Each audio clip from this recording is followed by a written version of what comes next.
We're live. Hello, everyone. Our apologies for the technical difficulties. The town of Hinton respectfully acknowledges that it is located on Treaty 6 territory, Métis Nation Region Number 4.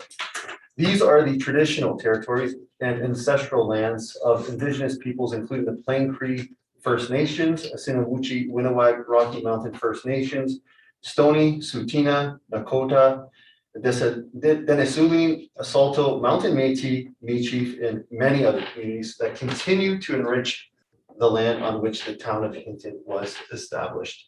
And with that, I'd like to call this meeting to order at 4:15. Council, any additions or deletions to today's agenda? Seeing none. Administration? Nothing from administration. With that, I'll entertain a motion. Councilor Race. Thank you, sir. I move to adopt the regular council agenda for September 7th, 2021. Thank you, Councilor Race. Council, we have a motion on the floor. Any debate? Seeing none, I'll call the question. All those in favor? That's passed unanimously. That'll bring us to our council minutes for adoption. Council, any questions? If not, I'll entertain the motion. Councilor Hawes. Thank you, Mr. Chair. I'd like to move that we adopt the regular meeting of council minutes for August 24th, 2021, standing committee of council minutes for August 31st, 2021, and special meeting of council minutes for September 2nd, 2021. Thank you, Councilor Hawes. Council, we have a motion on the floor. Councilor Nelson. I'd like to move to split. At what location? Just for, I guess, for each of them, All three? or probably just as easy. Okay, we have a motion to split, which is non-debatable. We'll deal with the first one, the regular minutes, meeting of council minutes for August 24th. Council, any questions? Seeing none, I'll call the question. All those in favor? Opposed? The second one is standing committee council minutes for August 31st. Council, any questions, comments? Seeing none, I'll call the question. All those in favor? That's passed unanimously. And the last one is special meeting of council minutes, September 2nd, 2021. Council, any debate, questions? Seeing none, I'll call the question. All those in favor? That's passed unanimously. That'll bring us to our citizens minute with council. This is your opportunity to share some thoughts, concerns. You have a minute. Please state your name and. Hi. Mr. Bancroft. So I'm Brad Bancroft. Can you hear me, John? Yep. Okay, so I'm Brad Bancroft, and I'm just here on behalf of Pine Valley Expansion Fundraising Team. We're a pretty new organization. We started in March, and our goal is to raise $400,000. Maybe a little bit more than that, but our goal is basically we need to fill that building. So everybody's seen that beautiful new building down there. And the best way to describe it, you take that building, turn it upside down, give it a big shake, whatever would be inside it can come out. That's what we have to raise funds to put inside of there. And the things that go inside of there have to meet special needs. They have to meet health criteria, different things. So it's not like just running to your local store to pick a lot of that up. So anyways, I'm very aware that we have the community grant program. Thank you. And this is totally separate of that. This is above and beyond that. This is a one-time ask. And so my ask is that council would direct administration to put $50,000 into the 2022 budget to aid Pine Valley Expansion Fundraising Team in order to reach this goal. You know, that lodge is so important to this town. It brings together our youth who go down there and spend time with our seniors, activities like that. They're looking at putting in a skating rink outside that, you know, not that a lot of the residents might use it, but a lot of other, it's to try to bring the locals into that area and allow that interaction between the seniors that are going to be housed there and the rest of the community. So there's a lot of things, you know, there's 13 lounge areas for people to sit around and visit, watch some television or play some cards, get together. We've got a huge dining room. We've got a private dining room. Like there's a lot of things going on there. There's gonna be a little bistro in there, a hair salon, a little pub. So it's gonna be a place that is gonna benefit this community so greatly. And so I really, really implore that this council really seriously consider this ask. And I guess that's kind of it. I didn't have a really big presentation put together for you, but yeah. My phone number, 780-740-3760. If any of you need to get a hold of me for any reason, and I've sent you all emails in regards to this, so pretty easy for you to reach out and get a hold of me. So I'd like to say thank you for your time. Brad, thanks so much on behalf of council for this presentation and more importantly for all the work you and your committee have done so far. For obviously a great cause that you mentioned. So we appreciate that and we appreciate the letter kind of breaking it down and prepare the 2022 budget with that. So thanks a lot. Thank you.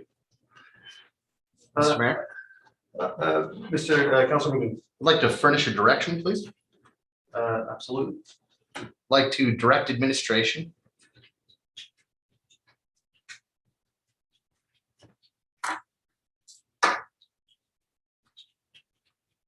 to include $50,000 in the draft 2022 budget to assist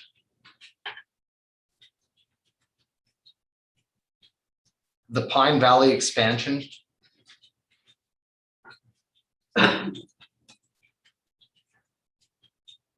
fundraising team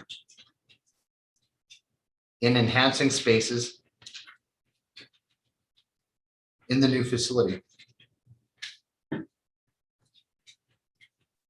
And if I could briefly speak to that, Mr. Mayor. Very simply, this gets it onto the budgetary process. It allows future council to make it part of the 2022 budgetary process, discuss it, see how it lines up in the long term with the rest of council's needs and the town's needs and what's in our best interest. And I very much appreciate the idea being brought forward. Thank you. Thank you, Councilor McGinn. Council, we have a direction on the floor. Councilor Nelson. That's my question for Councilor Magoon is that something you see funded through taxation or reserves or some other way? Because it actually will impact potentially the way that I vote or potential amendments. Councilor McGinn. Yeah, I think in this case, I'm certainly open to it. I'd like to see it. I don't want to see it fully funded from taxation, but at this point in the game, I don't think it's appropriate for myself as a counselor terminating, I can't make any assumptions about where the election goes after the 18th of October. And there's a full length budgetary process. So I think what this does, it allows future council to look at it. If they see that this is a project that's best funded through taxation, great. If they feel that it's a project best funded through looking at reserves or other grant programming. Again, the details of that's up to them. That's a specifics question. I want to see it get into the budget, and that's theirs to best decide where it comes from. Councilor McGinn, Councilor Nelson. Councilor Reese. Thank you, Mr. Mayor. I support this wholeheartedly. And in speaking to what Councillor Nelson was saying, I think our citizens would love to be part of this. Love to know that their tax money benefited our seniors, which each and every one of us is going to be someday. Brad and I talked earlier, and all he had to say to me was scroll saw and a carpenter shop for people to go to in their spare time and do woodwork. There's going to be a craft room. There's going to be sewing machines. And you were saying it's going to be inclusive. You want to include the whole town in this, get kids involved, have a skating rink. That pub, that bistro, the hair shop, I'll tell you, this is a plus for our community. And I can't think of any reason I would say no to this. So I would support this 100%, sir. Thank you, Councilor Reese. Councilor Waugh. Thank you, Mr. Mayor. Just a question for Councilor McGoon. Is your intent just to have it as part of the discussion? Sorry, Mr. Mayor, if I may. Wholeheartedly, yes. I think, again, in terms of due process and proper process, actually getting it out as part of the draft budget now is good. It's a transparent way of getting people to talk about it. Because if there's any roadblocks that we're not aware of at this point of time, that gives us and the next council that, the due process to go ahead and explore it. So. Okay. Thank you. Yeah, because I just wanted to clarify that, because I think it's worthy of further discussion, and it needs to be part of the budget process for that to happen. So as long as the intent isn't to have us have 50,000 locked into the budget regardless. So, okay, thank you. Thank you, Councillor Watt. Councillor Hawes. Yeah, thank you, Mr. Mayor, and thank you, Councillor Magoon. I mean, my question to administration after the presentation was, where do we go from here to make sure we capture this, whether it's a letter, because I mean, other organizations have sometimes put a letter in or put in a request to administration then brought it forward. But I think this is a great opportunity to at least have that conversation. I wouldn't be in favor of, locking us into 50,000. I think we need to look at the entire budget first. And as Councillor Ray said, I mean, I think there's ample possibilities, whether it's not full taxation, but possibly some taxation. And I think that our community members, for the dollar amount that it might be, and that it is going to that particular service in our community, would be probably in favor of that. But I wouldn't want to say that until I talk to the community as well. But I appreciate it being on the books now, and it'll be part of that discussion. So I'll be in favor. Thanks. Thank you, Councillor Hawes. Councillor Nelson. Like to propose an amendment. And just at the end adding, and that the team complete the civic partnership policy requirements. And if I could speak to it, just under a year ago, council implemented a policy to basically regulate and provide all the information that we would need to make a decision exactly such as this. At the time, I know there was discussion of like, what's the point of this policy if we're just going to do one-off things anyway? So to me, I'm fine with it being in the budget, but I think the next council that'll be passing that budget would be really well served to have the information that we'll see coming forward for other significant dollar amounts that fall outside of our grant funding. So I would just like to see that background information so that we can transparently communicate with citizens what exactly it will be used for. So thank you. Thank you, Councillor Nelson. Council, we have an amendment on the floor, so we'll be dealing with the bottom part there. Councillor Hawes. Yeah, and I'm not against this. I guess the question is that fit the civic partnership policy, because if I recall, I thought the policy was for ongoing potential partnership. This is a request for one-time donation potentially. So I'm not saying I'd be against it, but want to make sure that it does fit the policy that is in place currently right now, that this is considered a donation. So that's my question to administration. Administration. I can speak, I've got it right in front of me, Plus, if I may. Mr. Chair. I'd like to go to acting. Yeah. Yeah, that's question is directed to administration. I think for sure the majority of the partnerships that we are intended to be governed by that policy are the ongoing ones, which is why we would have a partnership agreement with them. But there is the opportunity for one-off allocations such as this. Councillor Nelson. Yeah, in 3.2, it actually says donations awarded by council are also outside the scope of this policy. But for me, with $50,000, I think we need a little bit more information to be able to properly communicate with our citizen and help make those decisions. Thank you. Thank you, Councillor Nelson. Councillor Hawes. Well, I guess that's where I'm concerned. Our policy doesn't fit this then. What I heard was it fits outside of this policy. Donations fit outside of this policy. So if it's a policy, I don't see that it fits this.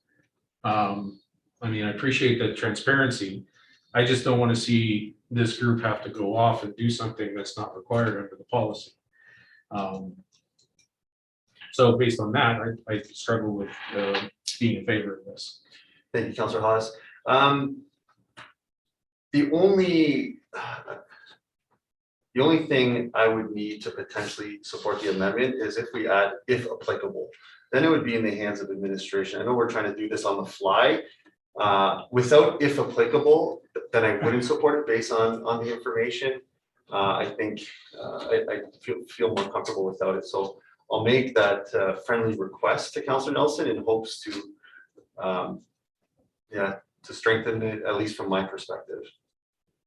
Yes, I think I'm fine. Councillor Nelson? It would be something we're asking, it's not part of the policy, so I don't actually know that it is directly applicable.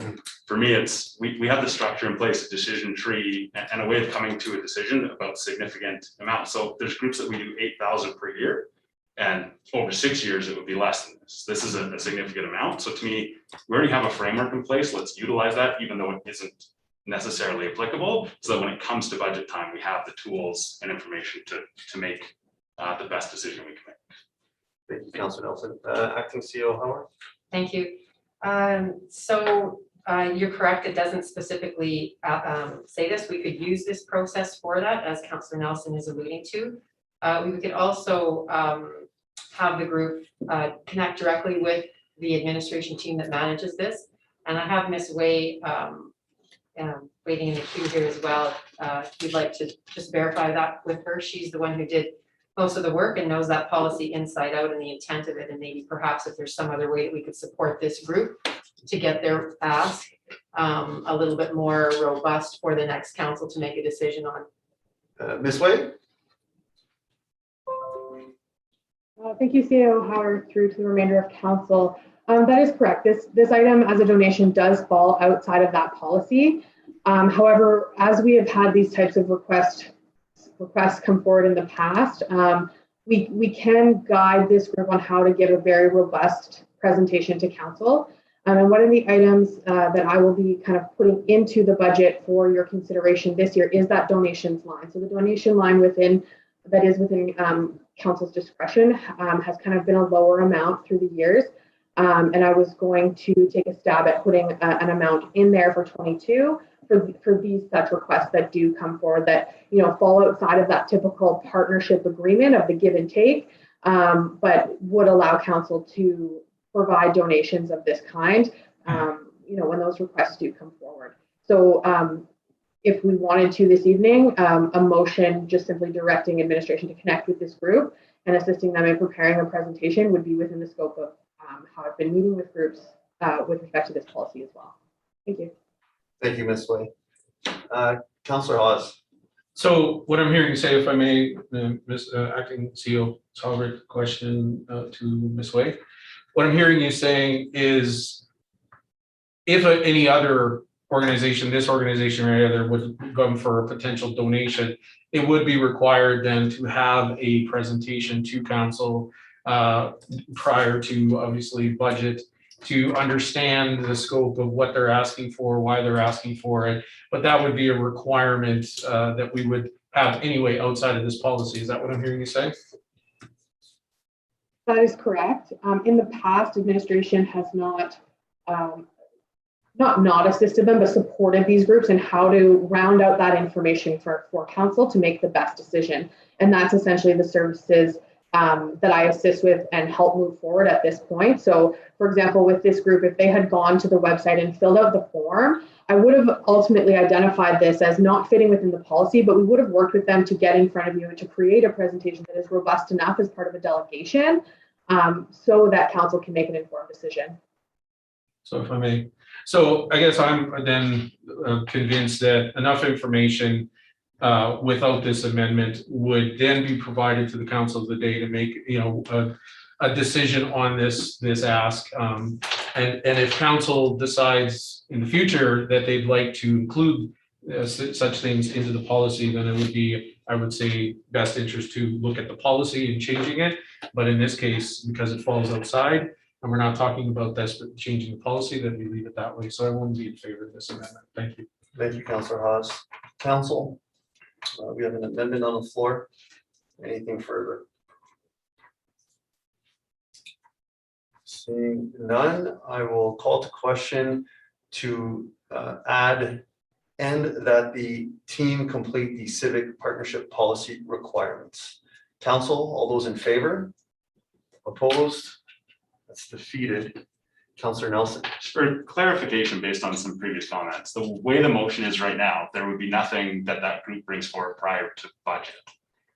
So I guess my question for council is, do we want to see a report come forward prior to the budget process starting? And if so, I took a shot at a motion to try to, or amendment to try to accomplish that. I'd look to council at trying to find a way to make sure that the actual information we need, not just here's 50,000, that we have. So thank you. Thank you, Councillor Nelson. Councillor McGinn.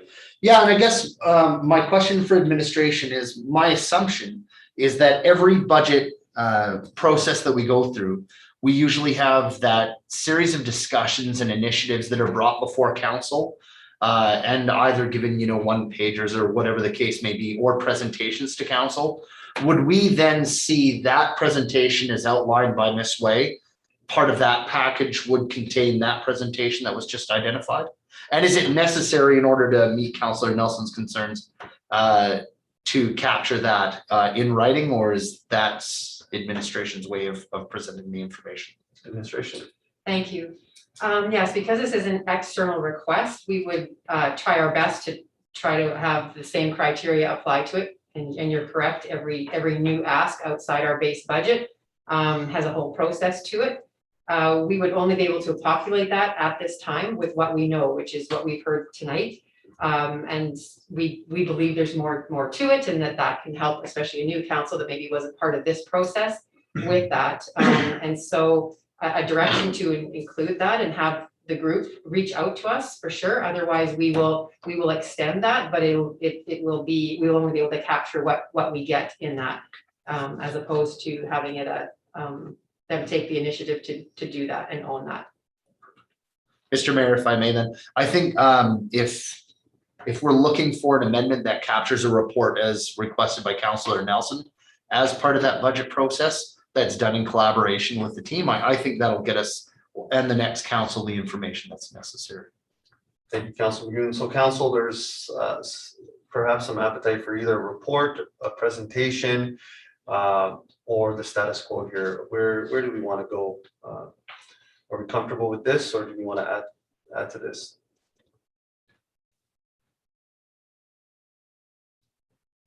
Councillor Waugh. I'm pretty sure administration just gave us the answer, didn't they? The administration, do you not think that a presentation would be something that would be required leading up the budget for additional information? Okay, so whether that means the group comes in front of council and does a whole delegation, or whether we can capture their ask on our budget forms, the way that we do with our internal ones that have the same sort of pros, cons analysis, funding, where the funding sources come from, that sort of thing. So it's great if we could have that conversation with the group so that we can get all of the information from them, and then we would include that in the budget process. So they won't necessarily need to come and ask again with a full presentation. We can assist them with that. That's the services that Ms. Way was offering. But if it's a mutual thing, that's better than us just reaching out and hoping we get enough of what we can, and then we're left with whatever we have to present to the next council, which may not do the group or the project the justice it deserves. Councillor Waugh. Thank you. Yeah, Thank you, Councillor Waugh. Councillor McGinn. Yeah, and in my understanding, and please, if our legislative coordinator wants to correct me, I don't believe I can offer any further amendments to it, seeing as I put the motion forward. But I would recommend that if we wanted to include something along the lines of, and administration work in collaboration with the Pine Valley expansion team to provide a report to council as part of the budget process, I think that captures, at least my belief is that would capture the necessary information. But I would look to the rest of council and admin. Thank you, Councillor McGinn. Council, anyone would like to put that forward? Councillor Hawes. Whatever sorry, but you did it so eloquently there. So I would like to make that amendment to add to it. Councilor Magoon, if you may. If I may just seek a point of clarification, because there's nothing worse than offering an amendment and finding out it doesn't quite fit.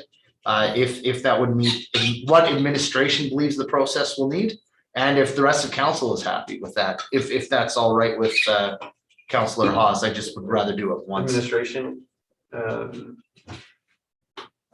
that fulfill what you were speaking about earlier, Councillor Howard? So what's being typed on the screen here? Okay. I didn't get all your wording.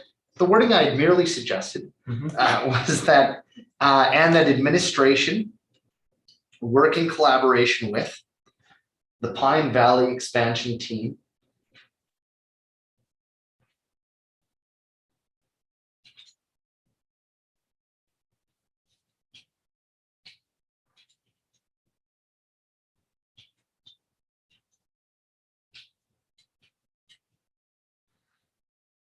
with the Pine Valley expansion team to provide a report to council as part of the budget process for 2022. Specific, I suppose. But again, before that was going forward, I'd want to make sure that that meets everybody's requirements. If I may, and I thank you, Councillor Magoon. I mean, I appreciate you working on that. I personally, I mean, I'm going to put this amendment forward. I'm fully confident that this would have occurred without the amendment, to be honest with you. I mean, the council today is not going to give over $50,000 without some understanding, I believe, of where those monies were going to go to and the purpose for it and why.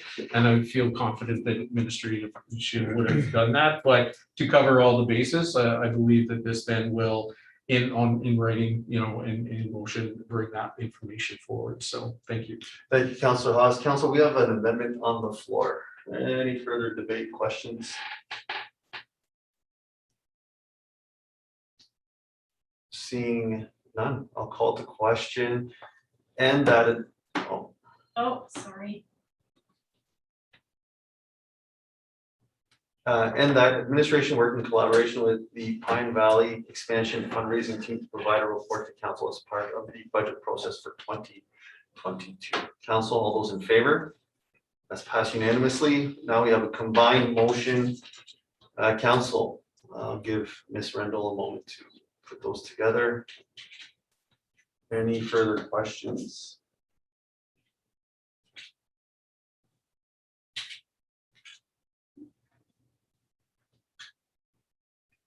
Councilor Magoon, Councilor Haas, comfortable with that? Okay, Council, anything further? Seeing none, I'll call to question that council direct administration to include $50,000 in the draft 2022 budget to assist the Pine Valley expansion fundraising team in furnishing the new lodge, and that administration work in collaboration with the Pine Valley expansion fundraising team to provide a report to council as part of the budget process for 2022. Council, all those in favor? That's passed unanimously. Thank you very much, council and administration. Thank you, Brad. Thank you. Thanks, Brad. Thanks, everybody. Okay, that'll bring us to Ms. Rendell. Any other minute with council? I'm not sure if I skipped that. That'll bring us to the appointed committees of council reporting. I can see Howard. Thank you. I'll just take a minute to speak to this item. You'll notice that it's a new header in your agenda. What our attempt is here is to give the boards and committees that council create and appoint either themselves or citizens to give them that sort of direct line to council to report on their activities and of course provide recommendation. Most of them are advisory committees and sort of have that unfiltered opportunity to present their information. Administration certainly continues to work with these committees. We have that representation on them, their support and behind in terms of their presentations, their report, to try to get them that same sort of rounded out analysis of the pros and cons and implications and things like that. We're going to be hopefully working toward achieving that with the presentations that you'll see under this heading in the future. And so the Community Grant Funding Advisory Committee is the first one to try this process out. And if there's so you'll notice later on in the agenda, instead of having a group like this come as a delegation, and then followed by a staff report. Really, the report is coming from your committee, supported by administration in behind, and then you can receive their presentation, make any motions you want right in that, and then we're actually here to support their presentation instead of them being here for us to present their recommendation. So that's our intent with that, and we'll see how it goes over time, and we're certainly open to receiving feedback from council. And then I'll pass it back to Mayor Michaels. Oh, yes, so then, yeah, if you want to invite them yeah, hello. All right, so the Hinton Community Grant Advisory Committee is coming forward tonight with their recommendations on the second intake of the community grant program. And so I'll pass that over to Jessica, and she can introduce herself and her team, and so I think she has a PowerPoint to go through with council. Perfect, thank you for having me tonight. I'll just get this up here for you. So this is the 2021 fall intake funding recommendations for the community grant program. I do really like that recommendation you just made, Laura. So I will start at the very beginning here. So this year we had 5 citizens on this board, or this advisory committee, I should say, and this is our third intake, I believe. So it's myself, Shirley Caputo, Jace Rush, Jalen Bertolin, and Cadence from the youth committee. So the grant funding committee, as you all know, is used to give out funding to our community organizations, which apply requesting that money. It's obviously been more challenging the last few intakes due to reduced funding as well as increased need for funding from our community organizations. So that has made our responsibilities definitely more challenging. So we have gone through a number of criteria to judge the applications on. This time we had 4 organizations apply for funding, and there was $30,000 available to give out. So we recommend the full amount be given to each organization that requested funds in this period. There was also additional funds left over after this, and I would like to encourage organizations to apply for this, because I know it's tough because last time there was way more requests than there was money, but this time I feel like organizations felt that way and now there's extra money. So it's nice to see organizations get the money they need. And I would also really encourage organizations to get the support from the FCSS with their presentations and preparing their financials in a way that is readable and comprehensive. So our recommendation is to give the full ask to everyone that requested money, and then there is money left over, which we felt was outside of our scope to make recommendations for, but you know, perhaps something like the Pine Valley funding could use that money or be rolled into the next intake. I believe that is everything, and if anyone has any questions, I'm happy to answer them. Thanks so much, Jessica. First and foremost, thank you to you and the committee for taking the time and doing this. It's never easy, but I appreciate your message about some people who might have felt deflated from last time for the excess funds. So I think it's something that we do as a council, you know, maybe promote that more in the county. So thanks for that. With that, I'll open up the floor to council. Councilor Race. Thank you, Mr. Mayor. So Ms. Hersey, could you speak to the pilot project that helped put in for funds? I can a little bit. I have a conflict of interest with that group, so I don't know all the details, but as I understand it, currently they have a day use homeless resource center, and they're looking to expand. Can you hear me okay? I just turned it up, so. Perfect. So currently they're looking to expand that homeless resource center for a more usable space that additional people can share. The one they have right now is just like one person at a time can use it. So the new room would give them more space to help more people. And is that the room that is right next to the laundry and shower room? I'm not 100% sure, to tell you the truth. Okay, thank you. Thank you, Councilor Race. Councilor Nelson? From a logistics standpoint, and I can't specifically recall previous years, but I believe the first intake has always been higher than the second intake. Would the committee see value in maybe allotting a higher percentage of the total amount to the first intake? And then potentially giving out more in the first, but also having understanding what's left for the second. And if there's not enough use for the second, then you know how much you have. Like, you can't now go backwards and fix the first intake. So just what the committee would think about that. To tell you the truth, I think a large part of the challenge is the timing. So especially with volunteer organizations, it does take a lot of time and energy to write good grant proposals and have up-to-date financial statements. So I think rather than moving the funding around, the timing of when applications open and when they close might be better looked at. I know, doing things right at the end of summer is challenging because everyone's on holidays.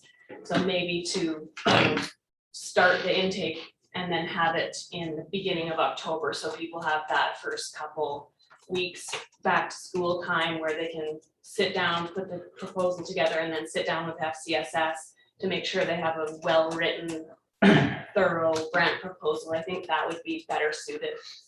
Thank you. Councilor McGinn? I'd like to make a motion that the Hinton Grant Funding Advisory Committee recommends that council and award community grant program 2021 fall intake funding as per the recommendation from the Hinton Grant Funding Advisory Committee for a total of $20,815.27 as outlined in attachment 1. Thank you, Councilor McGinn. Council, you have a motion on the floor? Jessica stop her share. There we go. Sorry, and I guess the actual recommendation comes from council award community grant program funding or community grant program 2021 fall intake funding forward. So I think technically the first part. So much. So delete everything from the Hinton grant funding to first, basically the top line. And then just put that. Yes, yeah, absolutely.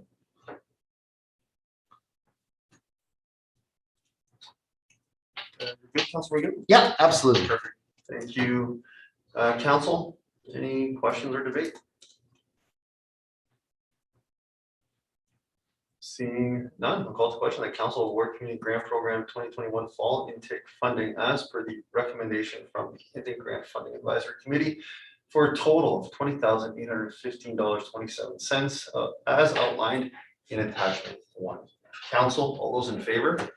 It's passed unanimously. Council, anything further for this item? Councilor Wong.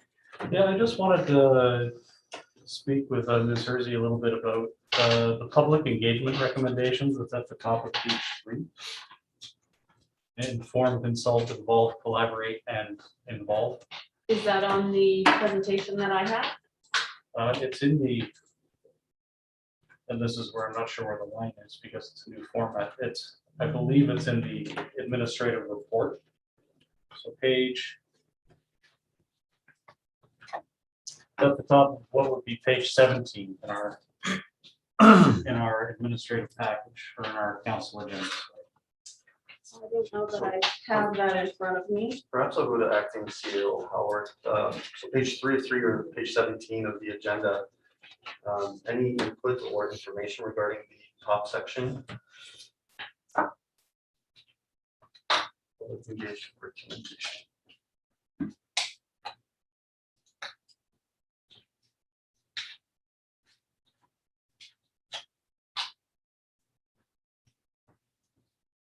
So your question is which of or all of those are we? Yeah, it was a public engagement recommendation, I imagine, from the advisory group. So I just wanted to get a better understanding of what the process they're recommending and how it differs from what we currently engaging. So I may, if I could just. I have that in front of me, Jesse, it's at the top of the committee report, the top of that page.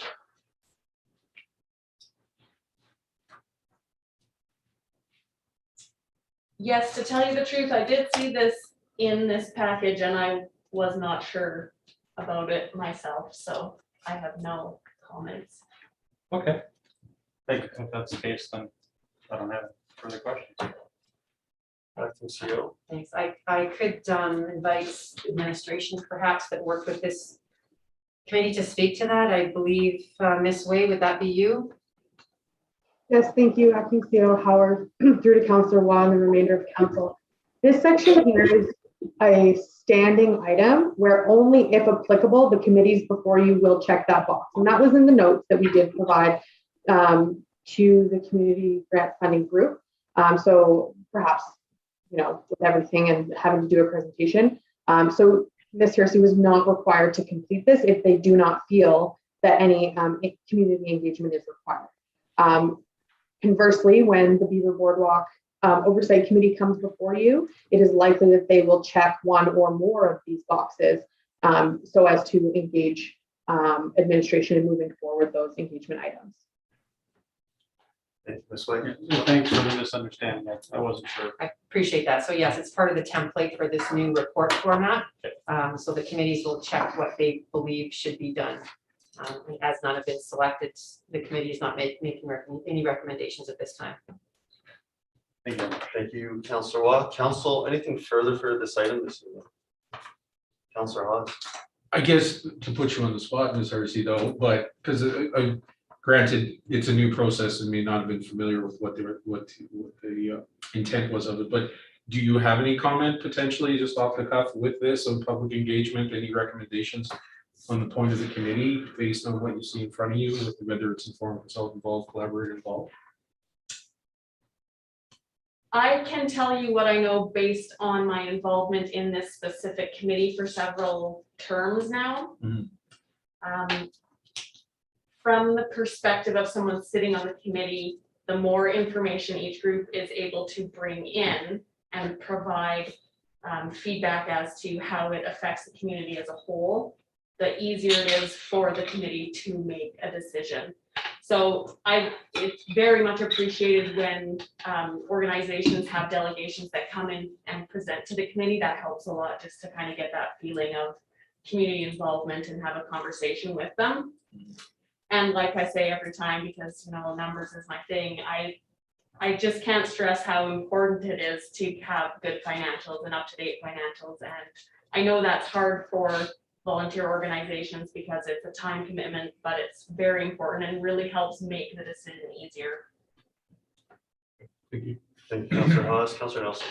Yeah, I think the way I read that is with it being public engagement, I don't think that's the committee's role. Like they're dealing with financials and individuals from different groups.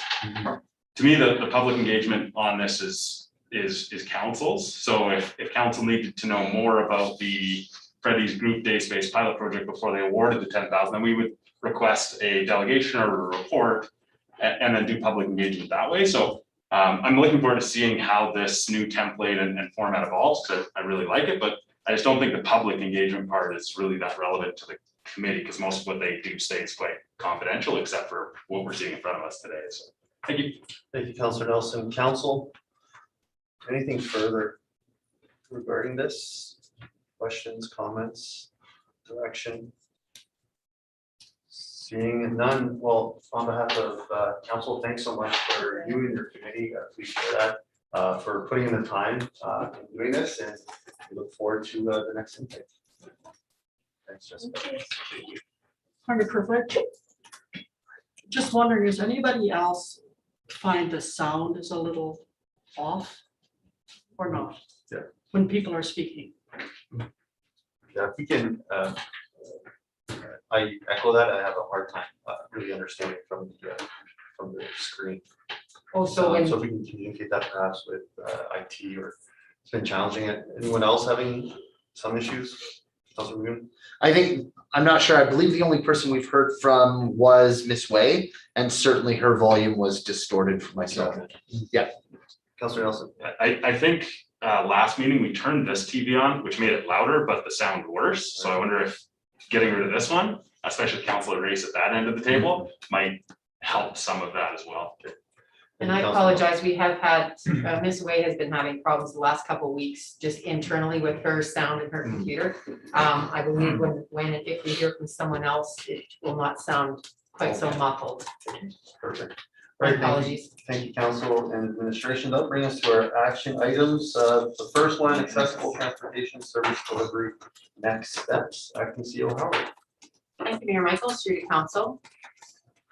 So this item, of course, is around our Freedom Express, which is our door-to-door transportation service for our citizens with mobility limitations. We were given some time from council to see if we could secure a third-party organization to deliver these services for us. On July 13th of this year, we reported that we have been unable to do that. And so we offered council or committee at that time a few options to go forward.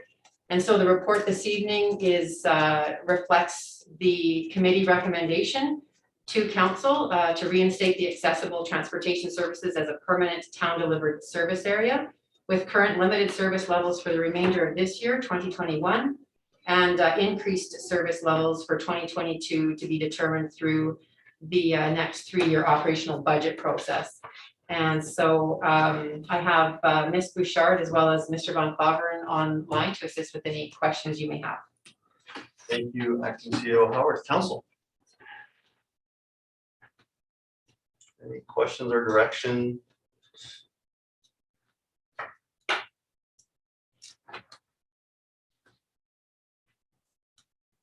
What would we like to do with this? Councilor Wall. I'll move the council reinstate accessible transportation services as a permanent town delivered service area with current limited service levels for the remainder of 2021 and increased service levels for 2022 to be determined through the 2022-2024 operational budget process. Thank you, Councilor Wall. Council, we have a motion on the floor. Councilor Nelson. Yeah, my only question, with this being an election year and the budget process being delayed, if we're accepting a interim budget, in the meantime, does it stay at the limited service or does it go to an increased service level based on the motion? Administration. Based on the interim budget that the next council would have to approve, everything remains status quo, which means it would stay at the service levels we have now until council approves otherwise. Perfect. That gives me a lot of comfort. I wouldn't want to approve the limited for this year and then have it increase at the start of 2022 and then council determine that we want to stay limited and then have it yo-yo back and forth. So that's perfect. Thank you. Thank you, Councilor Nelson. Council. You have a motion on the floor. Any debate, questions? Seeing none, I will call the question. The council reinstate accessible transportation services as a permanent town delivered service area with current limited service levels for the remainder of 2021 and increased service levels for 2022 to be determined through the 2022 to 24 operational budget process. Council, all those in favor? That's passed unanimously. Council, anything further for this item? Seeing none, thank you, administration. And that'll bring us to our second action item for this evening, Chief Administrative Officer bylaw number 1159, and Chief Administrative Officer Oversight Committee bylaw 1147. Acting CEO Howard. Thank you, Mayor Michaels, through to council. So you've seen these couple items before as well. So the bylaw 1159 is the one that establishes the role and responsibilities of the CAO. Bylaw 1147 is the one that establishes the roles and responsibilities of the Oversight Committee. This report was presented on July 13th at a standing committee meeting. We were requested to amend bylaw 1159 to include a definition of consult, which has been done. And then other than that, just to bring these, both these bylaws forward, the recommendation is to give all three readings tonight, but of course you have the option to do any or all of the readings at your discretion. And I have Ms. Nakia, your last name is totally blank to me right now. You're now Ms. Nakia, sorry. She's here to assist with any detailed questions. Thanks. Thank you, Administration. Council. Councilor Hawes. I just have, and it's not to do with the actual bylaw itself, it's more just the wording. We talked a lot about last time on the inclusiveness and talking about that, and I'm referring to in the documents, and it's actually this bylaw and actually the others that are coming as well, but the his and her reference. I'm wondering if there is more appropriate wording that we could put into that rather than exclusively his and her. I don't know what the appropriate language is, if it's his, her, them, but with all the new prefixes and all the new, all-inclusive wordings and grammar, I'm just curious if this is a good place to start within our documents, being as how we are looking to adopt it possibly. And I'm just looking for any comments from administration but it stood out for me with the last conversation we had with the, talking about all-inclusive. Administration. Thank you. That's an excellent observation. Thank you very much for that. I recognize that the policy that came before council last week was actioned to the next incoming council, but there are some things that we can do internally, administratively to our policies and the ones that we bring before council. What council could do tonight if they wanted to explore that is, of course, give first reading and then make that amendment and then carry on with your readings. Ms. Hope, I remember your name now. Is there a suggestion that you have? I believe it's either they or them, but we could just have council direct anywhere where it says, he, she, him, her to make that change, and that's easy enough to do. You have any comments for that? Just that I agree. I believe it's the they or them. They or them. Thank you.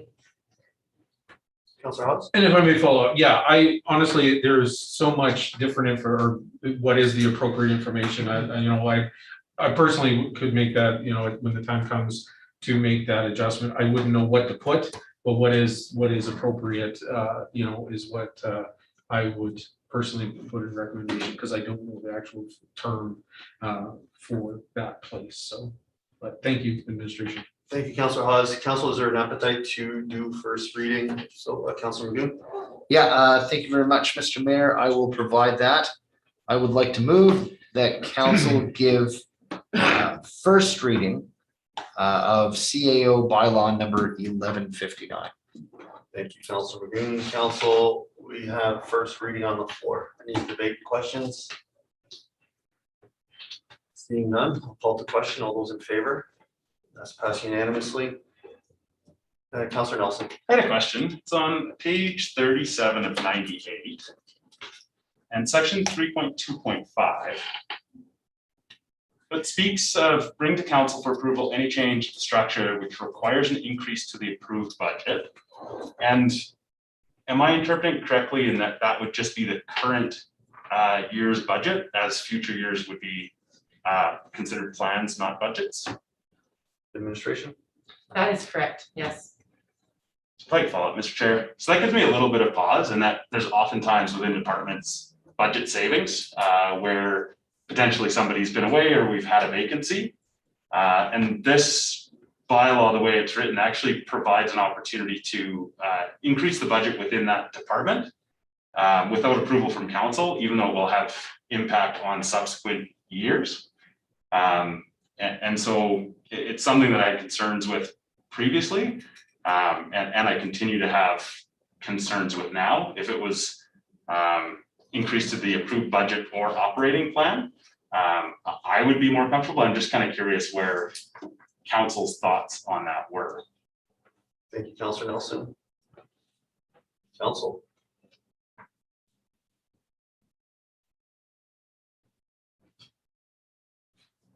Councilor Magoo. So if I could clarify, sorry, I'm looking for clarification. Councilor Nelson, your high level concern is that it only incorporates that keyword increase and not increase decrease? The concern, like from just a really basic example, if we have $100,000 allocated to wages in the rodeo department, and we have a vacancy for half of the year, we could then increase, so we could hire somebody at $125,000 because it's a prorated contract. And although there's no budget impact on the approved budget, there will be a year over year impact that is impossible to undo without termination or complete changes to other parts of that department. Councilor Magoo. Sorry, in short, I would agree. I think that is something that I would like to have as one of those consultation pieces, because it does have a net impact over subsequent years. I think for strategic budgeting, especially seeing as we're looking at these multi-year budgets being laid out, that's an important part of the conversation. I would agree. Thank you, Councilor Magoo. For myself, I don't know how this conversation looks. I see the premise, the potential issue, but then the other side of the argument is the flexibility of doing so. And every budget is passed by council. So even though there's potentially a shift of monies between the department, the overall budget isn't affected. And it's on the council every year to go through the budgetary process in order to make sure that that is back on track. Now, it has its challenge to be able to produce that all the time and keep track, and the budget process in itself is difficult, I think, for any council. But I'd be worried about that flexibility, that any change, any department that would be, let's say, short-staffed in an area, every decision would have to come to council. Now, what does that look like potentially? That would be my concern of what are we losing? I guess my question to administration, let's say if there's appetite to remove that, what impacts or how does that look for administration in order to get decision making or decisions in front of council for any example? Like, would this be cumbersome? Would this be an issue? What kind of flexibility could administration lose with this? Thank you, Mayor Michael Shu, to council. I believe what you're looking at here is not just the approved budget, but the approved plan.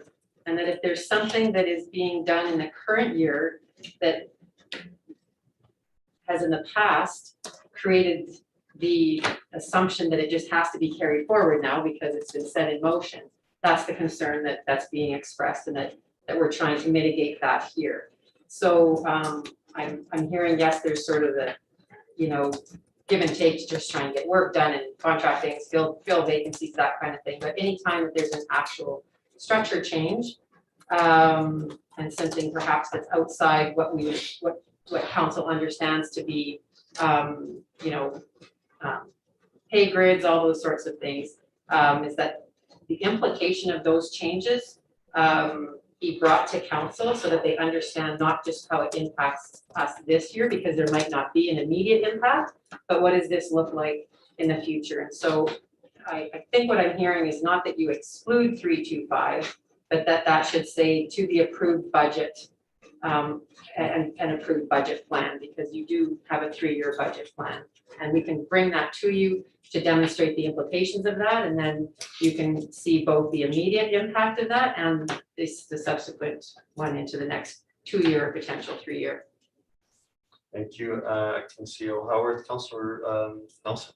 I'd like to propose an amendment that section 3.2.5 include approved operating plan.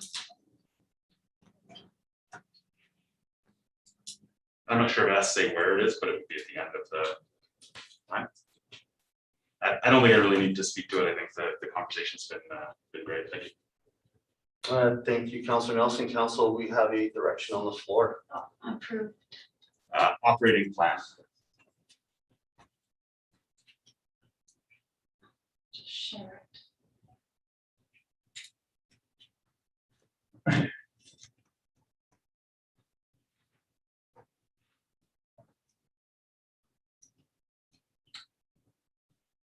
Counselor Nelson, are you good with that? Yeah, I guess I would just ask council administration if we want to include after the words approved budget. I'm fine either way.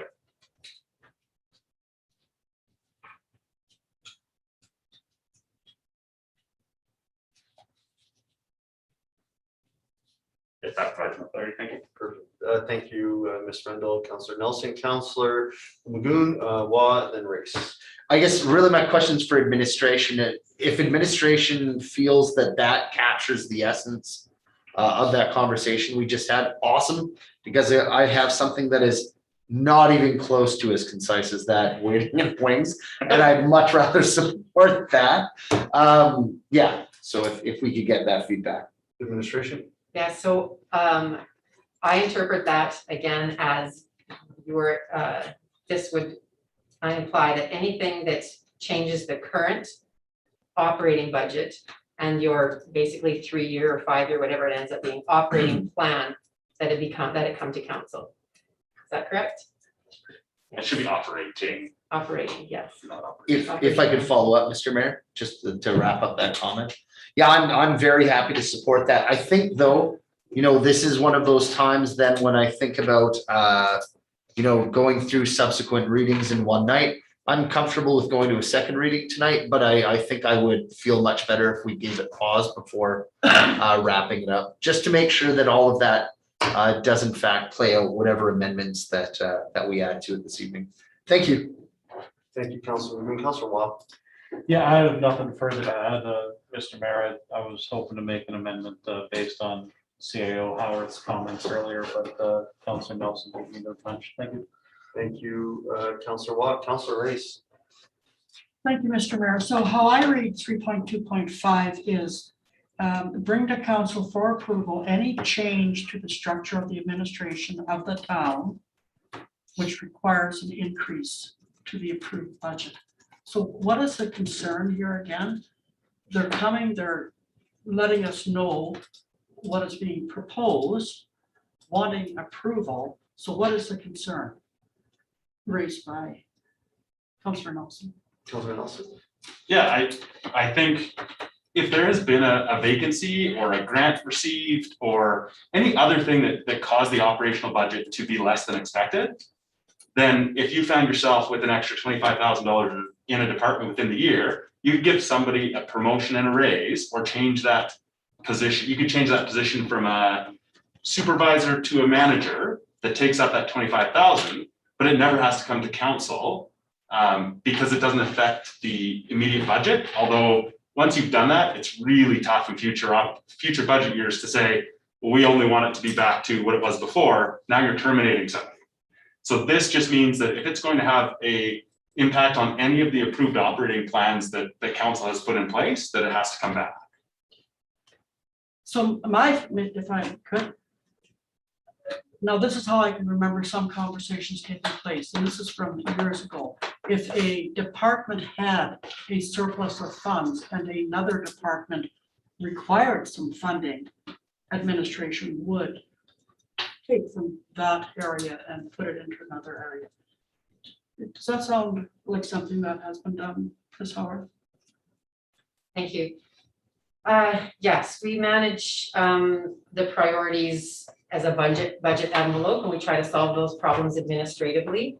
I think the concern here is that this invites administration to come to council when we're making permanent or temporary changes to the structure that will basically tie the future budget to those financial commitments.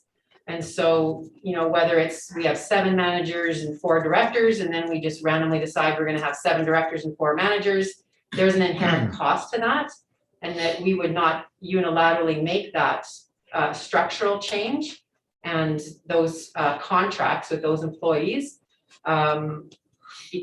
We could not do that without bringing it back to council so that they understand because we might be able to afford it this year, like you say, with savings or vacancies or whatever that is. But it does have a long lasting impact. And so this has probably less to do with the current budget, because we understand that the current budget is approved by council and those are the marching orders. But the operating plan is simply that it's a plan. And so to minimize how fluid that is, or how many prescribed things come in front of council when they look at their next 3-year plan, and that, you know, perhaps there's things that, as you've alluded to, that you've seen in the past, saying, well, those have to be there now because we set them in motion last year. And I think the caution here is that the council would like to see that and be part of that decision in the future. And Thank that's you. how I understand this, the motion on the table to be applied in real time. Okay, thank you. Thank you, Councilor Wright. Council? Anything further? Any questions, debate?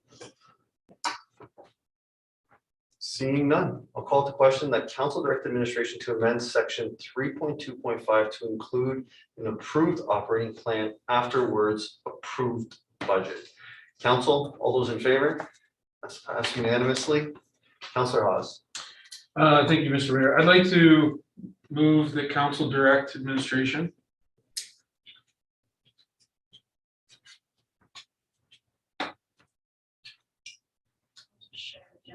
Yes, please.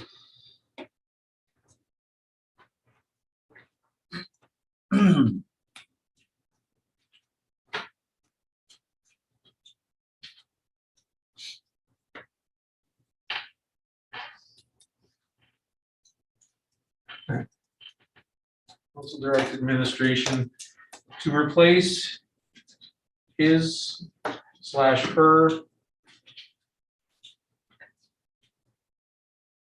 with the appropriate all-inclusive language.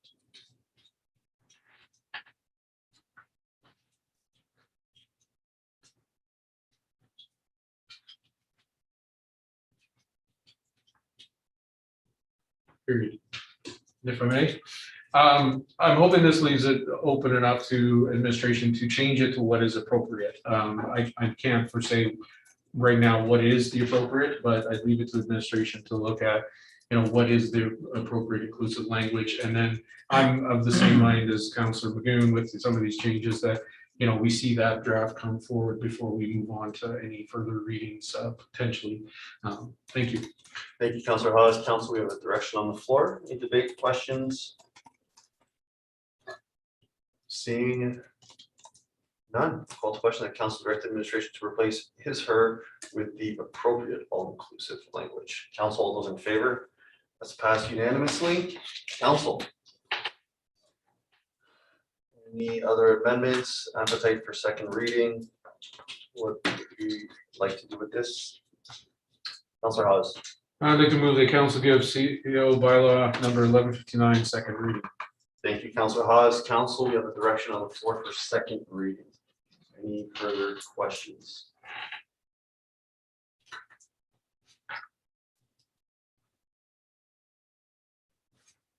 Just for clarity, I guess administration, should it say as amended? We did that last. No, it's fine, just for second reading? Yeah. Okay, perfect. Okay, council, anything further? Seeing none, I'll call to question that council give CA bylaw 1159 second reading. Council, all those in favor? It's passed unanimously. Council, appetite for anything else on this bylaw? If not, there are, yeah, Councilor Nelson. I guess one member of council expressed that they had concerns with third reading. If those concerns still stand, I won't push for unanimous consent at all, but also being mindful that this is our second last council meeting. So if we have a really big agenda, like if it's substantive and we're worried about it, then cool, but yeah, I just looked at council. Really, I honestly, it rests on the advice of administration in this instance. If administration is comfortable with that, that piece about the operating plan, if they're confident in that, I'm confident enough in the work that's been done at this point. I don't think it's complicated. I would just like a little assurance that, yeah, absolutely, that's our interpretation. And if it is, I could support unanimous consent, provided, of course, that's the will of council. So administration. Thank you, Mayor Michael, through to council. Yes, administration, I believe we thoroughly understand both of those amendments and we can incorporate those in, consider that done if you want to consider unanimous and third reading tonight. Councillor Hawes? I guess my question to administration though is what would be the most feasible when it would come back to us if we weren't to go with unanimous decision this evening and on to third reading? When would it come back to us?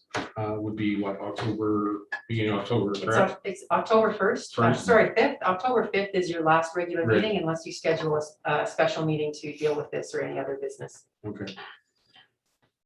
Councillor Hawes? Yeah, I mean, if I'm also, I mean, in favor, if administration is confident too in their assessment of the amendments, you know, I'm with Councillor Magoon that if it's the will of council move forward, I would be comfortable with that as well. So thank you.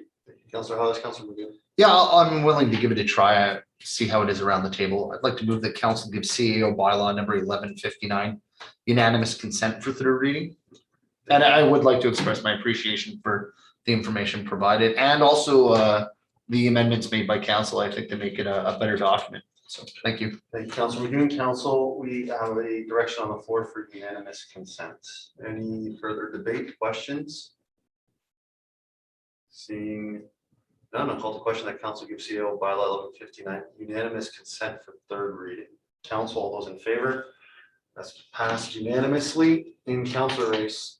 Thank you, Mr. Mayor. I would like to move that council give CAO bylaw number 1159 third reading.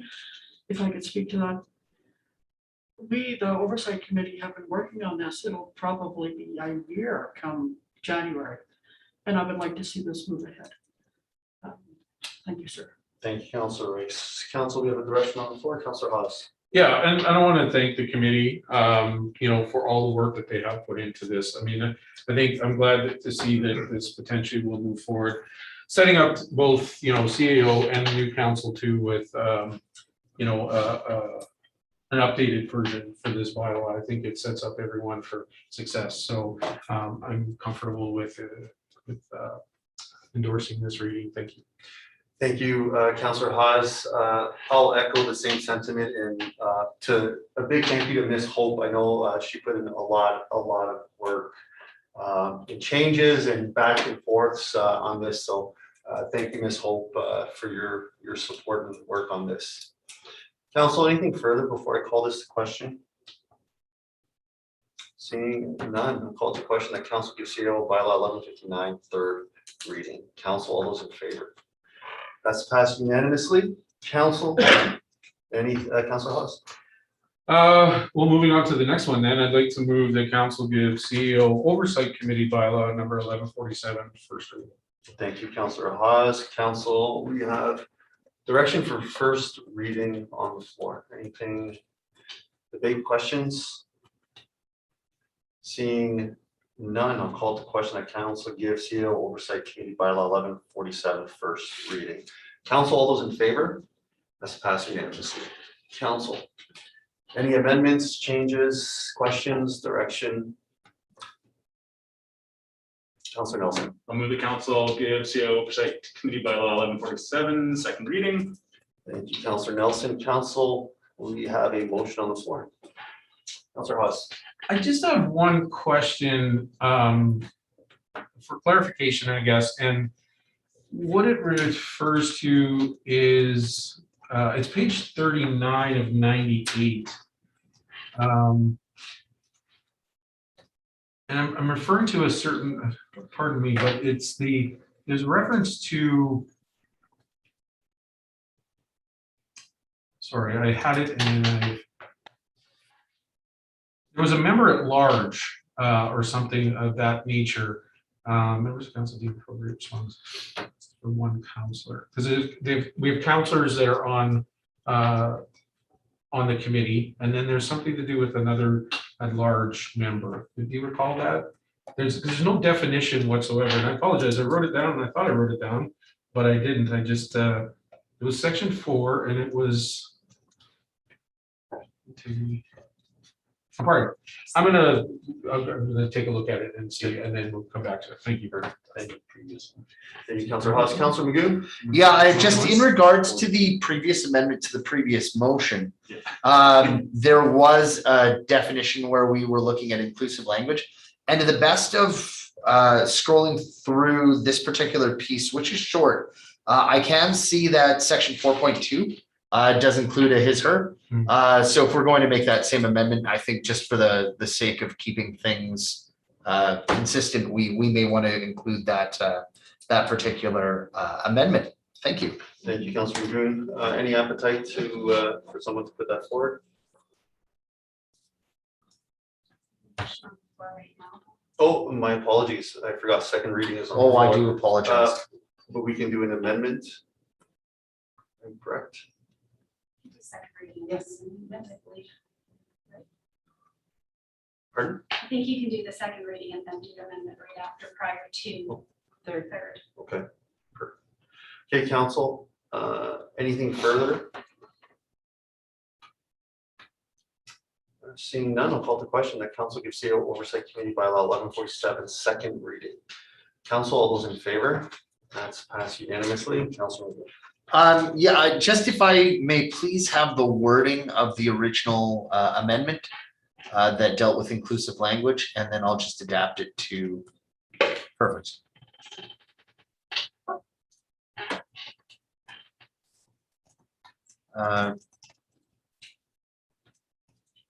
If I may, that council direct administration to replace his, her in bylaw number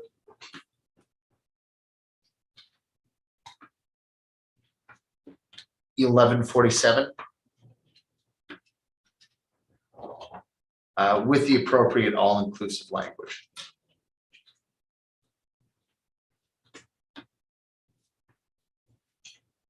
Thank you, Councilor Magoo. Council, we have a direction on the floor. Any questions or debate? Seeing none, I'll call the question that council direct administration to replace his, her in bylaw number 1147 with the appropriate all-inclusive language. Council, all those in favor? That's passed unanimously. Councilor Race.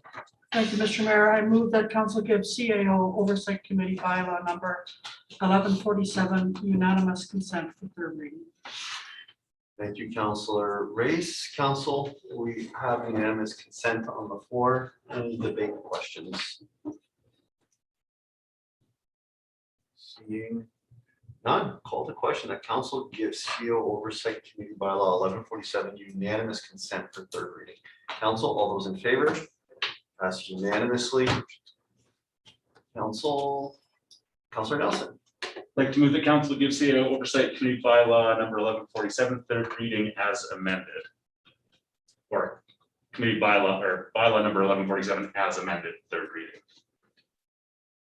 Only thing as amended, we don't need because you're amending it up above, so then it looks like third reading. Okay, so we're good? Yeah. Okay, perfect. Thank you, Councilor Nelson. We have a direction on the floor. Any debate? Questions?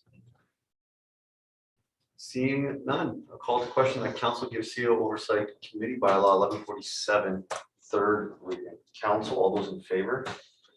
That's also passed unanimously. Council, anything further for this item? Seeing none, thank you, administration. Is there an appetite for a break, or are we good to go through a couple more?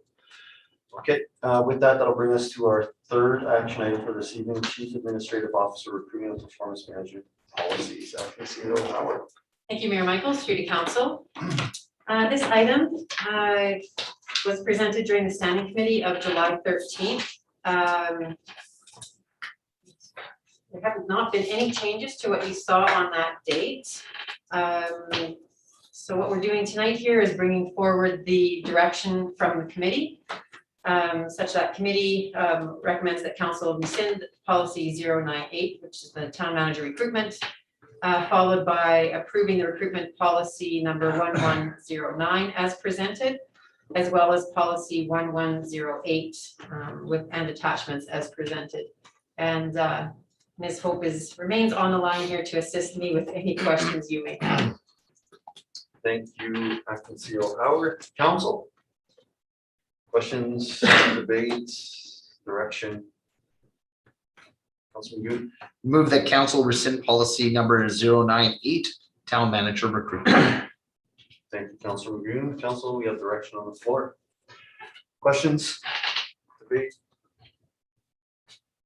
Seeing none, I'll call to question that council rescind policy 98, town manager recruitment. Council, all those in favor? That's passed unanimously. Council, any further direction? Councilor Race. Thank you, sir. I'd like to move that council approve CAO recruitment policy number 1109 as presented. Thank you, Councilor Race. Council, we have a direction on the floor.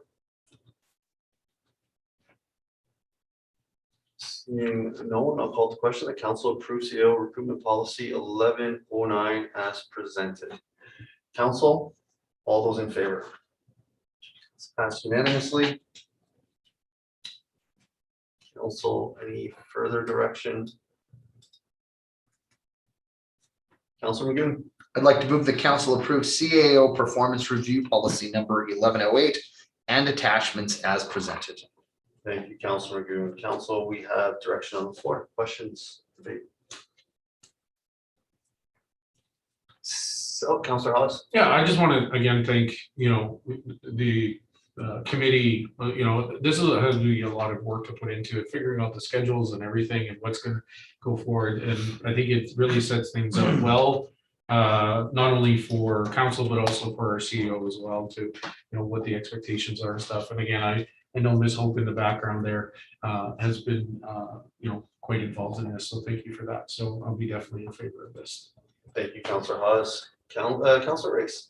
Thank you, Mr. Mayor. I just have to say that this policy 1108 is a long overdue, and moving this forward will certainly benefit us. Thank you. Thank you, Councilor Race. Council, anything further before I call this a question? Seeing none, I'll call to question the council approves CEO performance review policy 1108 and attachments as presented. Council, all those in favor? It's passed unanimously. Council, anything further for this item? This evening, Councilor Nelson. Like to make a direction. Council direct the CAO committee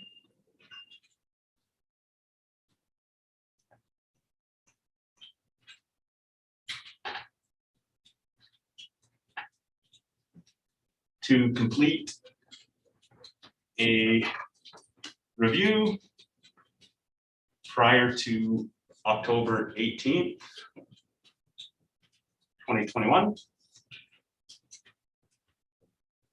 Thanks. If I could speak to it. So in the policy that we've passed, section 4.1.4 says that council's responsibility is to direct the committee if we weren't able to conduct the review within the required timeline. So the new timelines are along the same lines as the other timelines. And I think it puts our CAO in a really tough spot if the council that has been working with the CAO for quite a long time doesn't do a review in time for the election. Part of what happens with CAO review is salary changes, benefits, bonuses, all those sorts of things. And I think it would be really difficult for a new council to do that at the start of their term.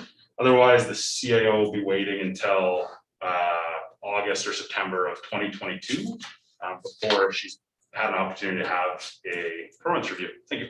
Thank you, Councilor Nelson. Council, we have direction on the floor. Any questions, debate?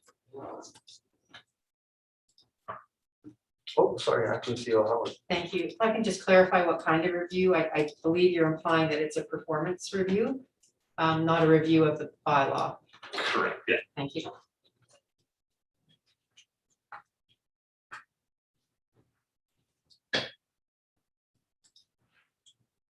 Thank you for that change.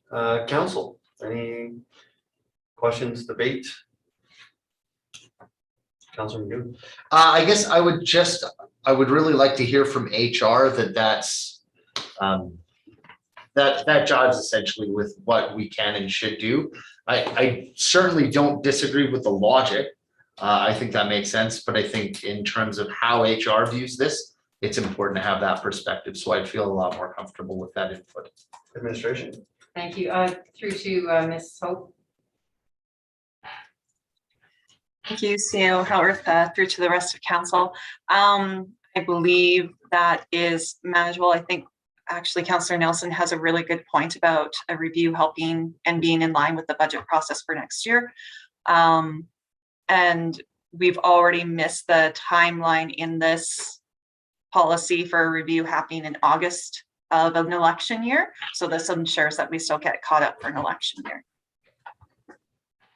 Thank you, Ms. Hope. If I may, Mr. Mayor, yeah, then I fully support that. I think it makes way more sense to have the outgoing council provide that review on the heels of a new council potentially. Again, elections are crazy things. It would be great to be able to hand that document over and say, here it is. So thank you. Thank you, Councilor Magoon. Council.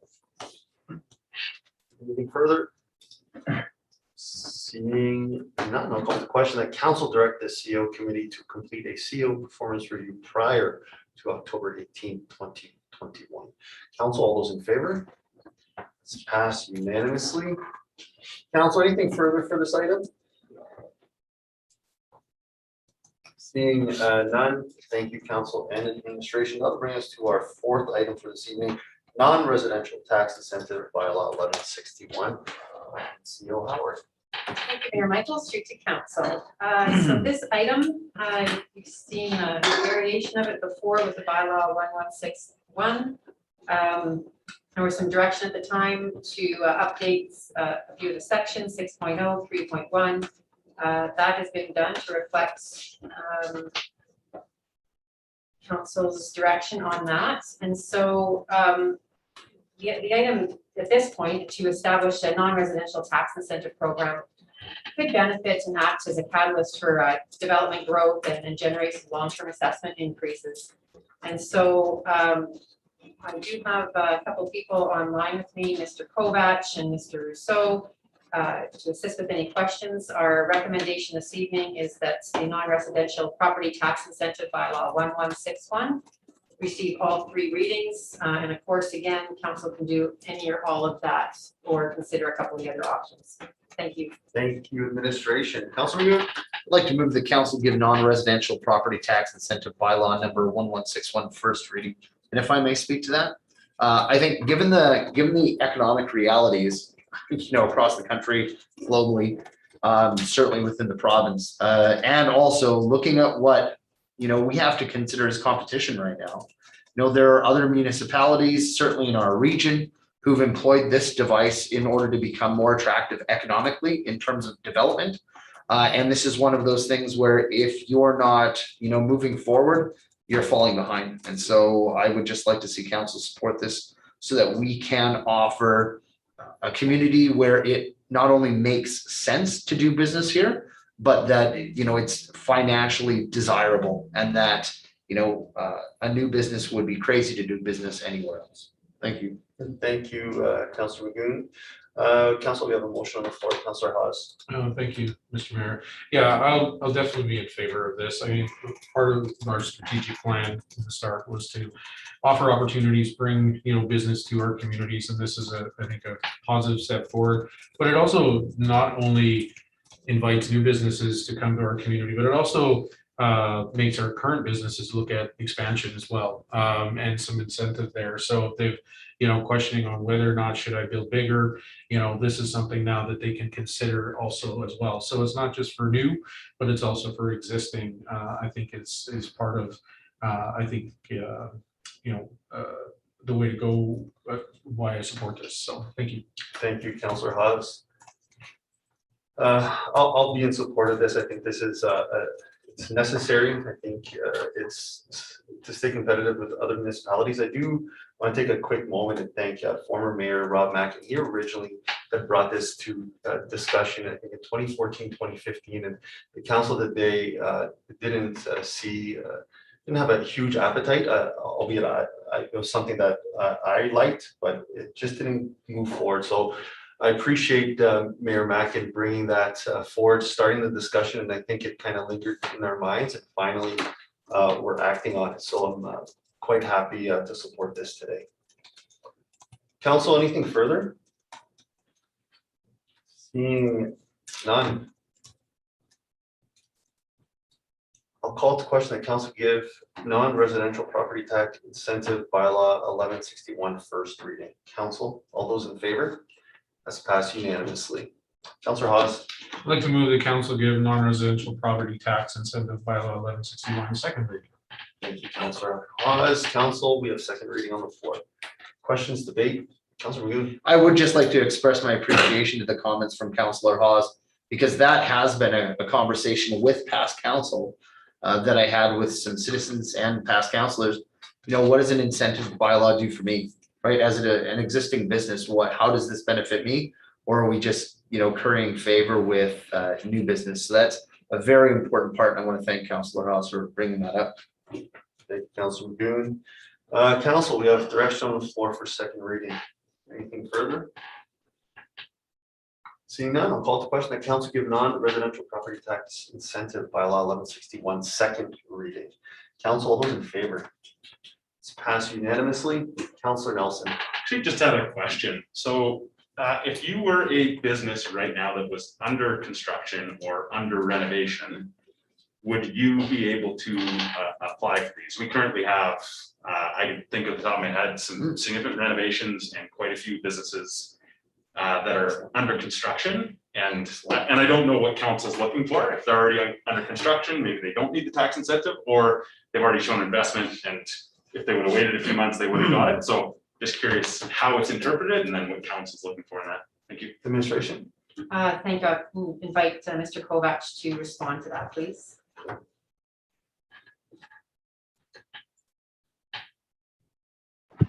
Thank you. So if I understand the question, CEO Howard, thank you to council. Sorry about that. So if I understand the question, are you asking if we considered a retroactive date to this? I'm not quite sure what the question is or what you're looking for in a response. I guess I just want to make sure that it's public knowledge, not stuff that I just know. But if there's a business that's not currently open but is under construction, the policy or the bylaw as it's laid out, would they be able to apply for the tax incentive or not? Okay, I think that this is a legislative question. As far as the way it's worded, my understanding is that a bylaw is passed and it becomes in effect the day that it's passed. There's nothing in the wording that we have in this document in front of us that says otherwise.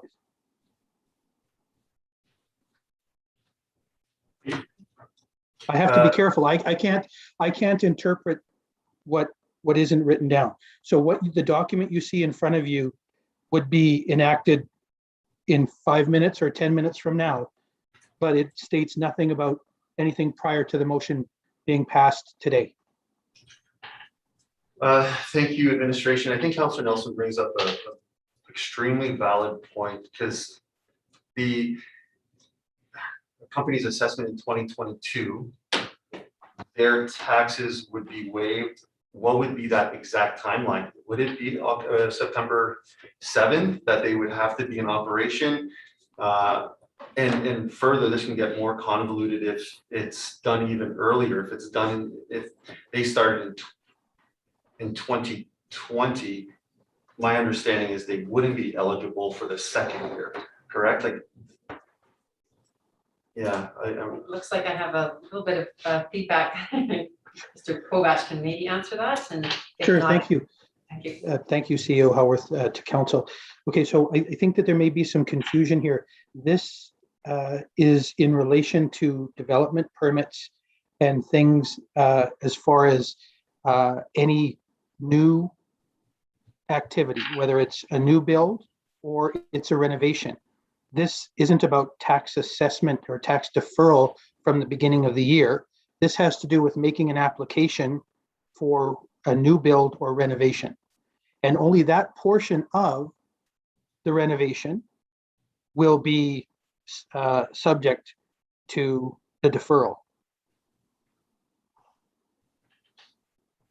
Perfect. Thank you for that clarity. So my understanding is now that this is tied to the development permit, and on that date, then the decision. Now, I don't know where council lands. Do we have a window where it's retroactive? If you had a permit 3 weeks ago, you wouldn't be allowed to get an exemption, and maybe that's the will of council. But I think it brings up a valid point on what do we want this to represent? So, Councillor Race and Councillor Wong. Thank you, sir. I did read in here that all applications have to begin by December. But I can't find it, but I did read it in here.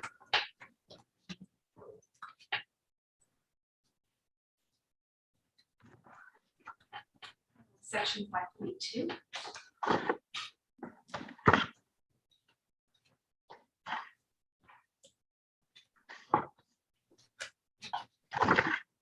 So complete applications must be received by December 31st. So if it's a new bill in, September, October, and they make application, prior to the new year, then they're good.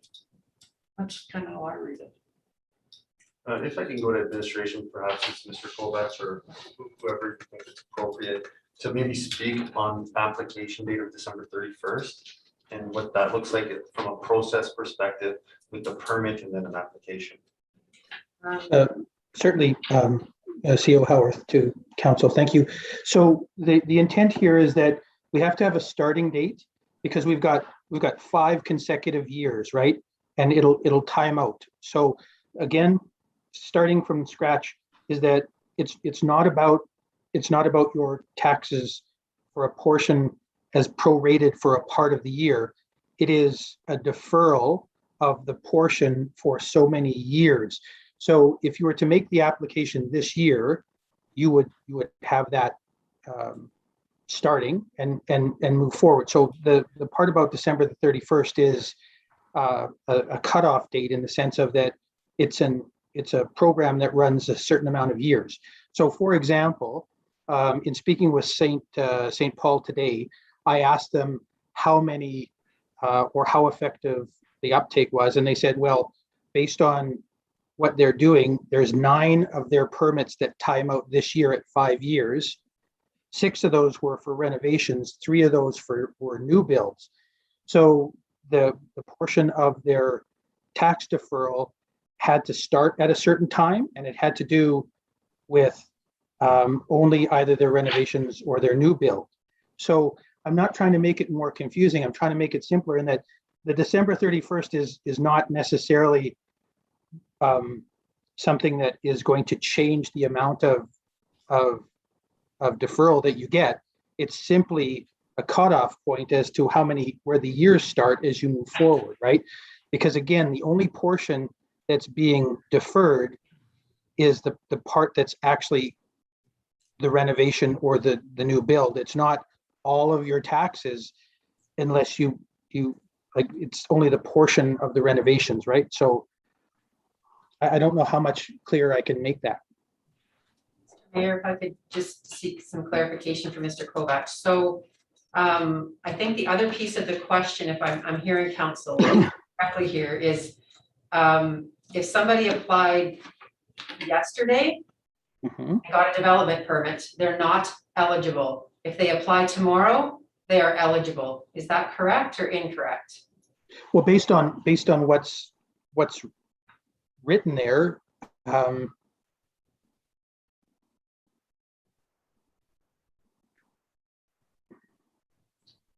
I mean, yeah, that's, I'm sorry, I'm struggling with this. So Mr. Rousseau, within that. So you're, yeah, sorry, yeah. Mr. Kovacs, we can give you a moment to gather. Sure. We want to go to Mr. Rousseau. Sure. Thank you, CEO Harvith. So the question that I understand is, if a person has applied yesterday, for argument's sake, for a development permit, would they be eligible for the incentive? The answer would be no. It's when the bylaw comes into effect, should council give it 3 readings unanimously this evening, and the person that applies tomorrow would be eligible for the incentive based on the criteria. Thank you for that clarification. Thanks. Thank you. I have Councillor Race and Councillor McGoon. So if he applies in 2 days, his year starts in 2021? As opposed if he applied January 5th and his first year would start 2022. Is that correct? Correct. I got it. Thank you, Councillor Race, Councillor McGoon, then Councillor Hawes. Yeah, and I think to speak to Councillor Nelson's original question, I mean, as much as it would be awesome if we could go back, you know, and we could offer that sort of relief to builds and projects that have already been initiated. I think really the whole point of that conversation we just had is that I think it becomes incredibly murky at that point to start playing around with the dates and the timings and that sort of thing. I'm very comfortable passing this with the full knowledge that the incentive comes into play the moment the bylaw is read into effect. That's just the reality of the law. Yeah, I really have nothing else to add. Thank you, Councillor McGoon, Councillor Hawes. Yeah, and I guess a point of clarification and wording that was used. I heard the word deferral a lot. That's not what we're looking at here, deferring. These are tax exemptions. Am I not? Sorry, correct. Okay, I just wanted to clarify that just for the public. This isn't we're Yeah. deferring. These are exemptions. Thank you. Thank you. Thank you for that, Councillor Hawes. Councillor Race. Thank you, sir. So to administration, if somebody or a whole bunch of people are doing new builds this year, and their understanding is, you know, that they will benefit from this tax incentive, they're wrong. Because they already have their building permit, the applications are already done. Is there any way that they could opt in? Because we're talking 5 years here. So is there any way, you know, within this bylaw that they could opt in? So, well, if I may, that's the will of council. Like, Yeah. so we've clarified that would not be the case, and that's why I presented. Is there an appetite for that? I share some concerns that Councillor McGoon brought up too, what that opens up, but that's something to discuss. But if you would like that we would have to amend what's in front of us. That's essentially does not include a retroactive date whatsoever. And you know, I do see some new builds going around town, and I would hate to think that they are under the understanding that they would benefit from this 5-year tax incentive, and then to find out that they wouldn't. And these new builds are a benefit to our town. So it is something I'm interested in. Thank you, Councillor Reyes. Councillor Watt and Councillor Thank you, Mayor Michaels. For me, I'm not interested in trying to find a retroactive date, because then where do you stop? Like, I can't see there being, I just think it's a slippery slope discussion. People who have put in for a development permit to this point have done so under the current rules. So I just think we're inviting some unintended consequences if we open this up to go back to a retroactive date. Thank you. Thank you, Councillor Watt. Councillor McGoon. Yeah, and again, just trying to problem solve, like I'm working the problem in my head here. You know, a potential solution, if it was the will of council to look at retroactive dates, I mean, is to look at, you know, when this was first brought forward in standing committee for discussion, you know, back in, you could identify calendar years. But again, I still echo my same comments, is that I'm still concerned that muddies up the problem. So. Thank you, Councillor McGoon. Councillor Nelson. Yeah, I really wanted to raise it just to see where everybody was at, and also to have a clear understanding if a business came to us and said, okay, what about me? I've got a foundation poured, but nothing else. I may as well walk away from it and take away my business permit and then come back to the table with a new business permit under a new business name so I can save 5 years of taxation. So I think it's just important that we understand what the bylaw does for businesses that are currently under renovation or currently under construction, and that we're able to have that conversation. And with that in mind, I'm not going to vote in favor of unanimous consent, because I think this conversation is one I might want to have with a few people and just have an understanding. It's also, there might be also a reverse way of of engineering this, and that we have the effective date of this be June 1st of 2022, so that anybody that's already there is now finished building and construction. So everybody just knows what the rules are. The rules aren't changing partway through the game, but I also don't have a huge interest in that.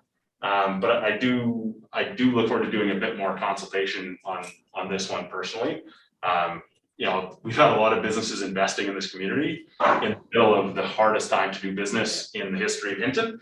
And it just gives me a bit of pause. So, and thanks for the great conversation. I think we all learned a bit from it. So thank you. Thank you, Councillor Nelson. Council, if I'm correct, we have second reading on the floor. Pass second reading. Passed. Okay, perfect. Yeah. So Pass second, yeah. thank you for that, Ms. Rendell. Council, any further questions? Councillor McGoon?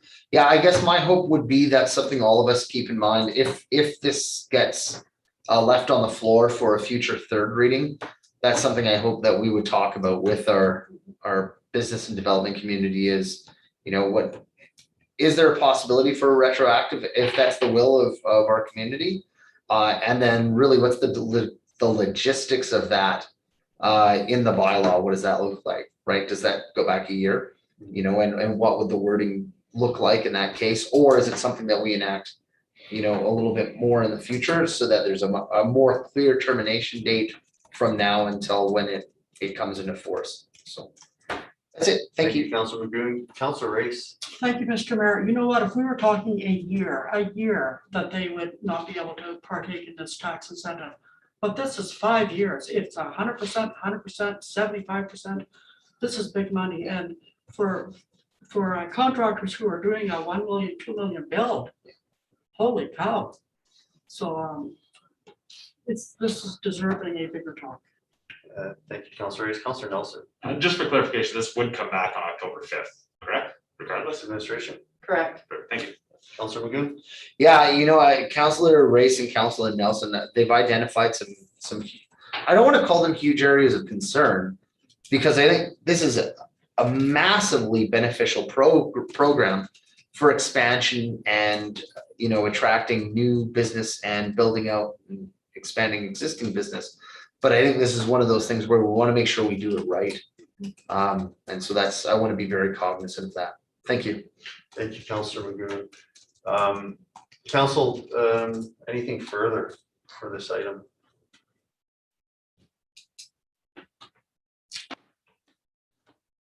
Seeing none, that'll bring us to our fifth item. Council, any restroom breaks? Are we good to continue?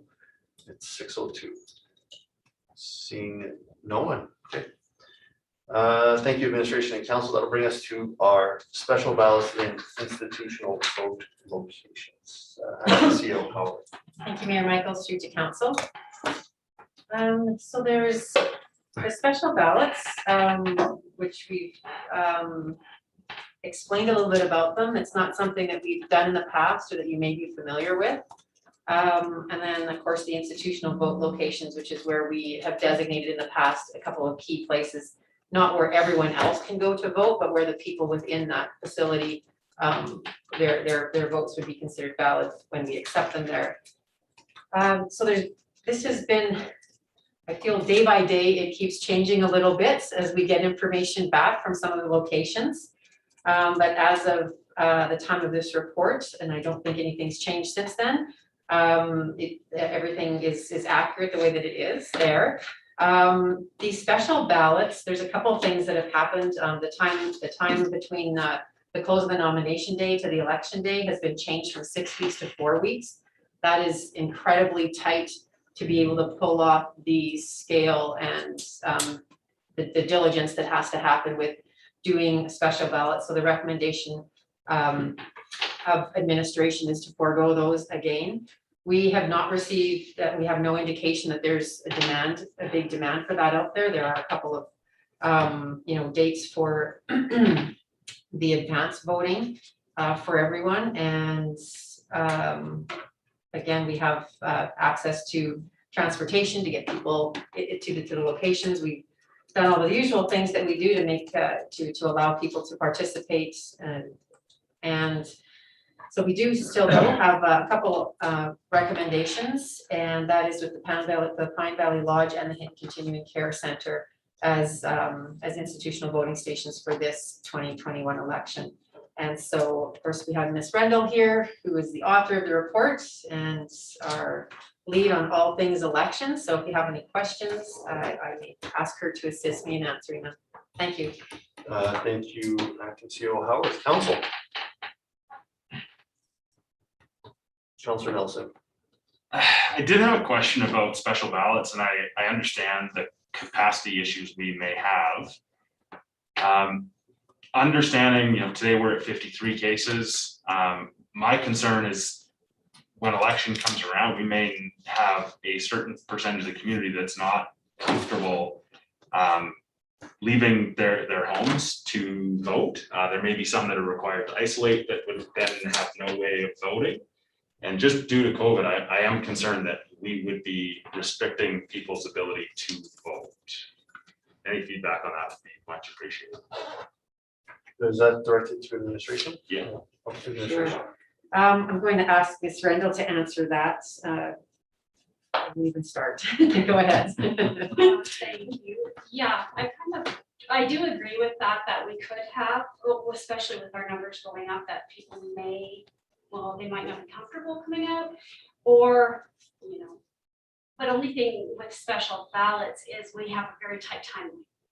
So we would have to, and also because we're also doing the Senate election and referendum questions, we are waiting on that shipment from Elections Alberta.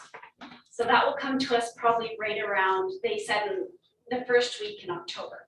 So then we have to, like it says in the report, there's different directions for each ballot. So they'll have one for councillor, one for mayor, and then those 2 other ballots. And then we have to have those packages together with all the instructions, mail them out or hand deliver, I guess. And then they all have to be back to us by October 18th to be counted that night. So yeah, it can be done. It's just a lot of extra work. We could maybe get extra help or hire extra people earlier, because we will have election workers for the advance poll dates and on October 18th. Councilor Nelson. I guess just a quick follow-up. We do receive funding from the Bruinja government to host the referendum portions. Yes. I believe. So I just wonder if there could be some budget there to make it happen.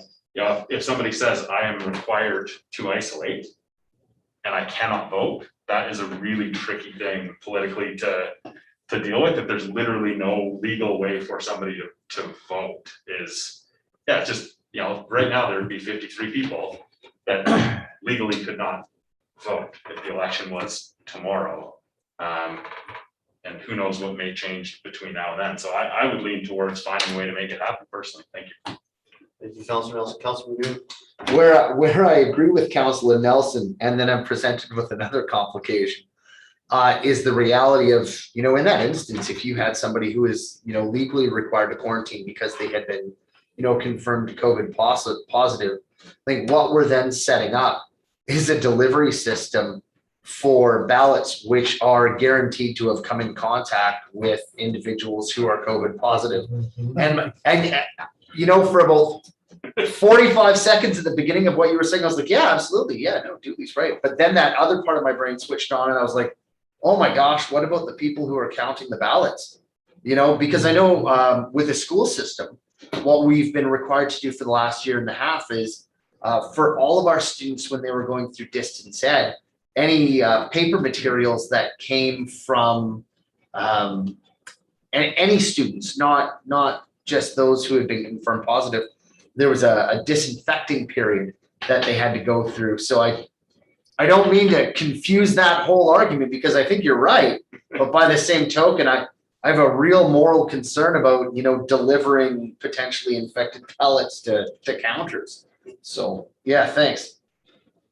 Councilor Hawes. Yeah, and thank you, Councilor Magoon, because I'm going back to when the library too, when we were looking at books being delivered, they needed to be quarantined for X amount of days.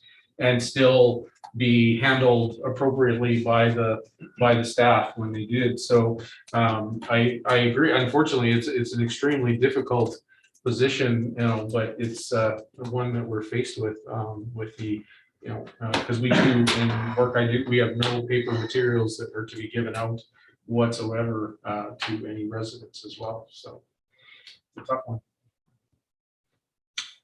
Thank you, Councilor Ellis. Councilor Nelson. Have we received any guidance from AUMA on how others are handling this scenario? Because everybody in Alberta is in the exact same boat. Administration?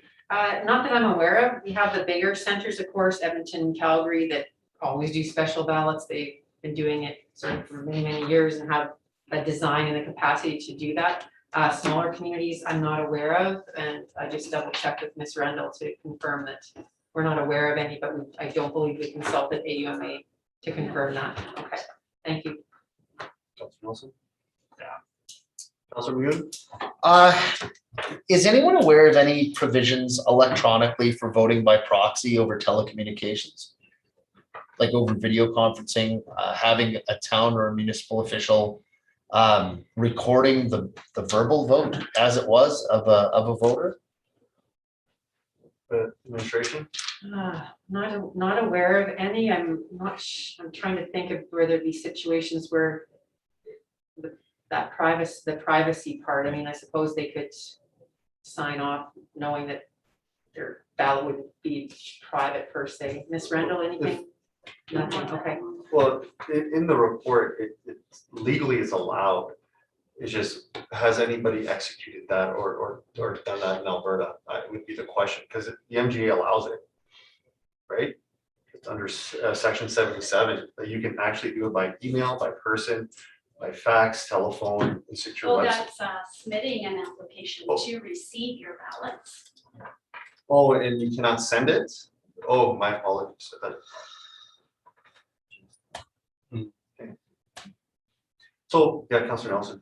I think too, to build off of Councilor McGoon's logic too, is then the next layer of that is if people have no way of voting, then they're going to leave isolation and come to a center full of people and potentially have even a greater impact. So this might just be something we have to chalk up to this. This is really unfortunate. There's no good way of doing it, or potentially just see if there's resourcing through AUMA or guidance and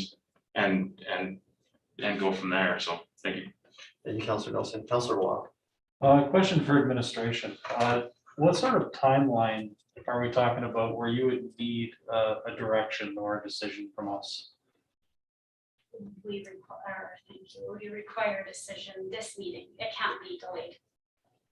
Okay. And it's a motion of council if we are going to proceed with special ballots.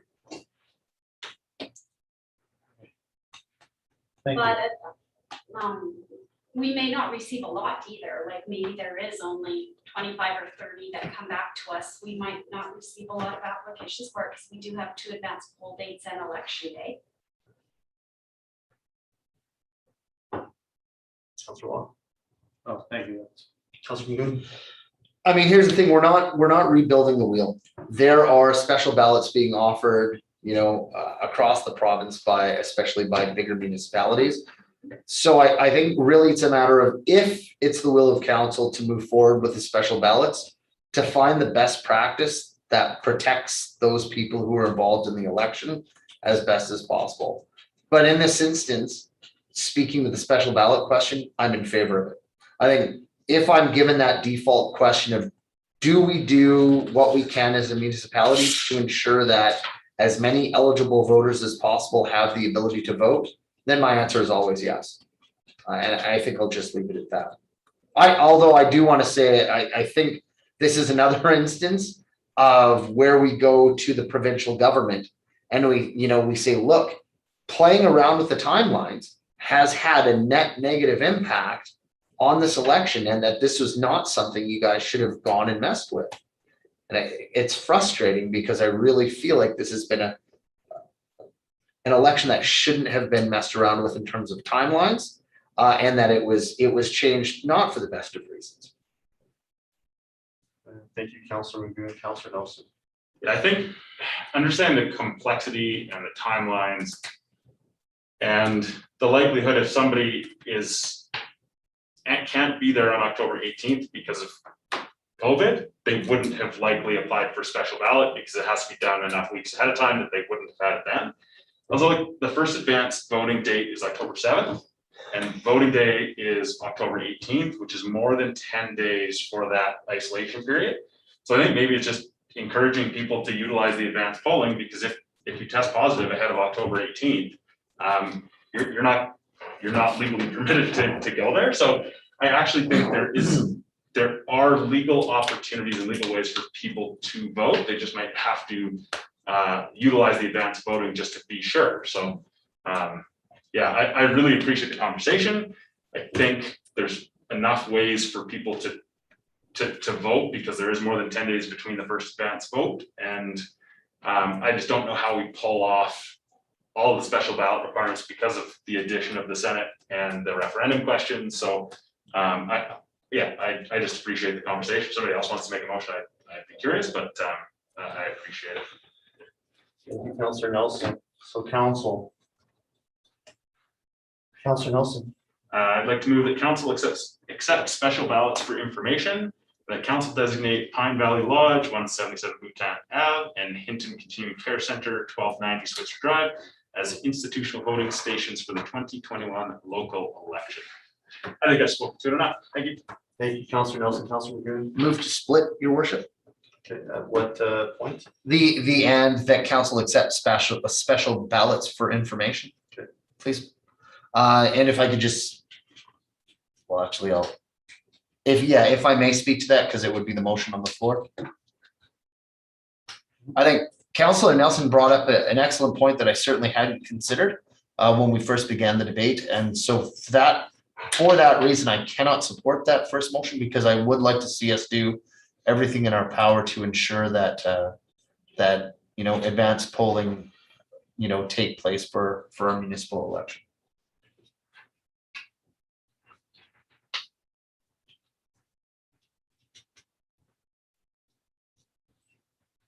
Thank you, Councillor McGoon. We have a split motion. We'll deal with the first part. I have Councillor Race and Councillor House. Thank you. To Councillor McGowan, we are having 2 dates for early voting. Sorry, then a point of clarification, just so I'm sure about that. Is that accurate with the accepting it for information? That we will still provide those 2 advanced days? Correct, those 2 dates are confirmed. Okay, then if I may, Mr. Mayor, I misunderstood that with the 2 advanced days and the accepting it for the information. Misinformation might be funny and accurate in my case. So I will be speaking in favor of the motion, and I apologize for any misunderstanding. Thank you. I appreciate that clarification. So no split of the motion. Or That's non-debatable. It happened, but I will support it in this case. Councillor Race. I'm good. Okay, Councillor House. No, I was my same clarification. Perfect. Okay. Council. I don't know if this is feasible. My only thought was, is there appetite, if possible, to make the first vote a few days earlier? It's 11 days in between. That's the, if you have to self-isolate 10 days, I'm kind of coming from the perspective of it could help mitigate if you're not available on, let's say, October 3rd. October 18th is 15 days. It gives you more likelihood of being able to self-isolate and then vote. The 11 days is right at the threshold of getting COVID, of your isolation. That's the only concern I have. But again, logistically, I don't want to create a nightmare by changing it to the 3rd or whatever date, but that's sort of what I'm thinking. Councillor Haas? Maybe of that mind, under this, and I'm looking to administration the possibilities, but having this conversation, realizing that there are a number of barriers to COVID, and the amount is not changing the 2 current dates we currently have, but maybe adding an additional date to that they could early vote. Whether it's earlier or whether it's in between the 13th and the 18th, but would that be a possibility that could be managed at this juncture to add another early date? Administration? Yes, that would be a much more palatable option than to cancel one of the dates that's set already, but we have people set for training for and actually just add an additional one. So if I may, I'd be in favor, even if it's 2 extra dates potentially, just because of the time crunch with special ballots. This gives more of an opportunity for people to vote and still potentially, hopefully not get COVID, but still have that opportunity. So I would, and I would look to administration as to what the dates are. I wouldn't even want to venture it, but I would like potentially to see 2 extra dates added to the already 7th and the 13th. So, thank you. Thank you, Councilor Hawes. Administration, any comments on if there is an appetite for council to add a date? I think we could pick one date quite easily. I looked, oh, thank you, Mr. Engel, go ahead. Okay, so the 7th and around the 7th, we are sharing our location with Yellowhead County and also on the 18th. So we have secured the rec center for both the 7th and the 13th. But we have to remember, we have to wait for those ballots to come in from Elections Canada. So it's hard to get them, like, you know, maybe we could try to schedule, I don't know what date is the, like, 3rd of October, what does that look It's a like? Sunday. It's a Sunday, okay, what about if we go back to 4th? 4th is a Monday, yeah. Yeah. Yeah, that's the date we Try we're it out going one to more. schedule for training, but we can just bump it up. We could try, I could phone Elections Alberta and see if we could get our ballots by the 1st and have that first on October 1st. Like October 1st as an advanceable date. Got you, okay. So the 1st, the 7th, For the 1st, the 7th, and you want another one in there somewhere?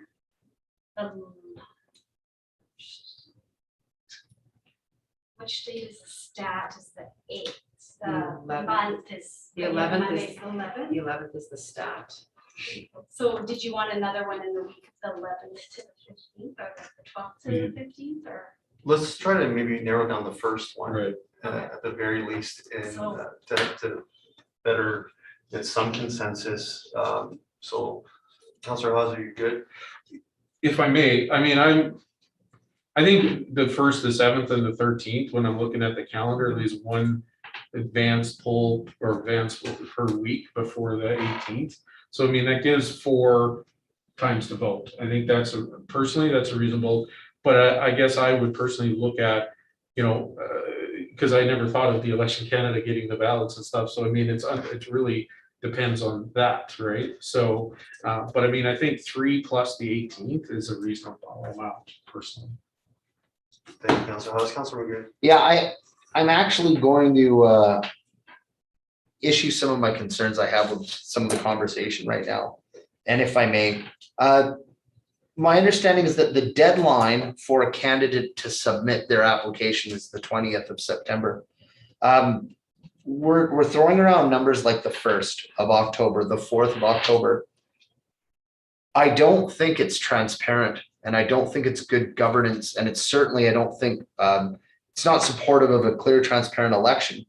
To have a candidate who is legally entitled to submit their name on the 20th of September, and then for us to be talking about having votes not even, a week and a half later, I don't think that gives the public enough time to educate themselves clearly on who all the available candidates are. It's not even 2 news cycles, to be fair. And again, I would hope that candidates who walk in on the 20th have as much of an opportunity to get their word out there as candidates who put the names forward on the 1st of January. I mean, that was one of the complaints I had about the election in the first place. I agree with perhaps getting, an extra advanced voting day out, but I would really hope to see it at least sometime after the 4th. That way, if there's a late candidate, they have the same chance to have a fair crack at the polls as everybody else.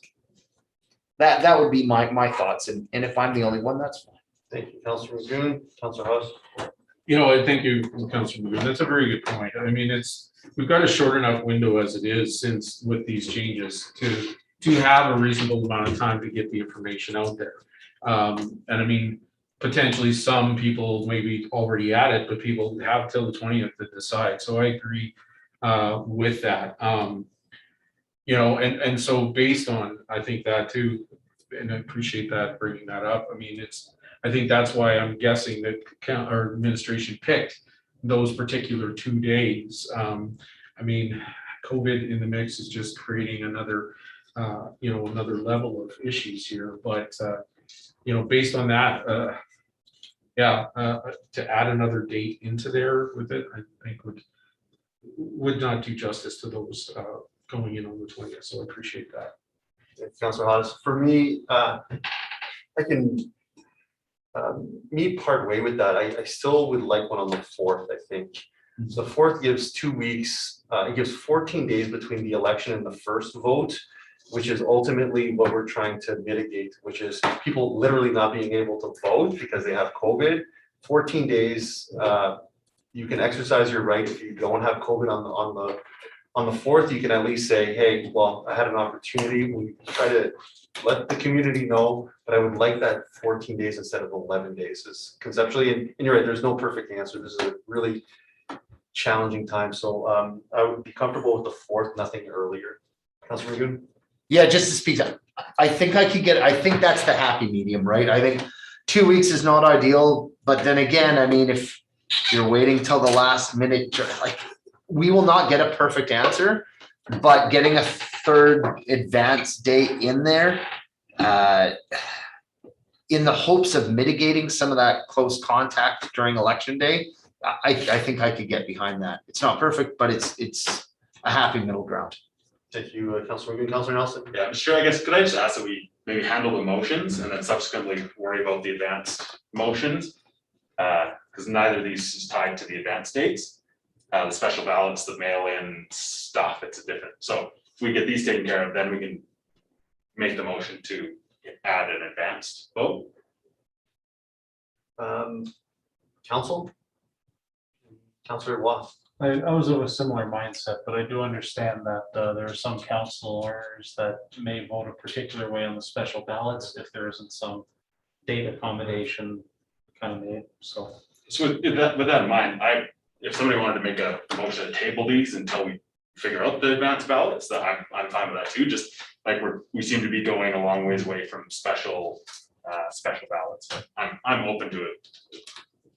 Okay, council, how do we want to navigate this? Ms. Rendell? Administration can set the advance polls. We don't need a motion from council to do it. If that makes any difference, you can make a direction if you'd like to, or just tell us a date and we set another date. Okay. So we do have the first part of the motion on the floor, that council accept the special ballots for information. And we could then do a follow-up motion or none, depending on what council wants. So council, anything further before I call this to question? Seeing none, move that council accept special ballots for information. Council, all those in favor? It's passed unanimously. That brings us to our second part of the split motion. That council, there we go. Councilor Haas. I have a question though about it. I know it's a motion, but I have a question to it. Let's say, I'm going to throw another one in here. Let's say we have an outbreak in one of those facilities in the meantime. How does that work then as to, because I mean, if an outbreak does occur, then, you know, we have a 10-day isolation potentially that may then cause us unable to go into either one of these locations. So I guess, do we just play that by ear, or how does that work? Administration. Thank you. That was part of the conversation that Ms. Rendell had with the two facility operators.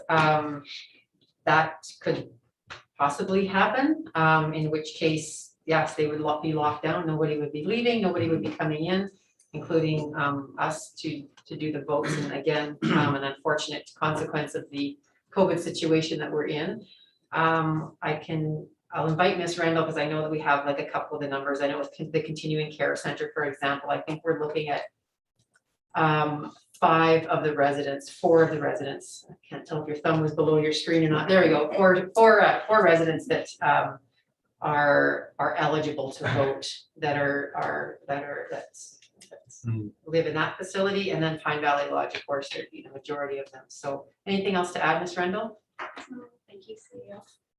What we could also do is, we had mentioned to the facilities that we would hold our institutional voting stations on election day, but at the same time, we can offer them at any of the advanced vote dates. So maybe that just needs to be in the motion, to help, like, as long as they're okay with it, we'd have to double check if they want us in their facility that often.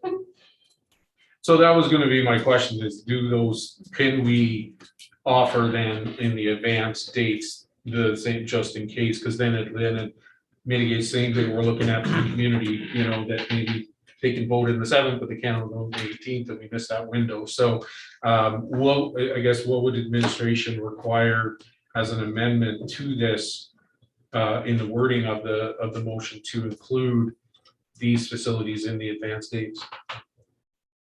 Probably just something at the end of the motion that speaks to the election day and any advanced voting dates.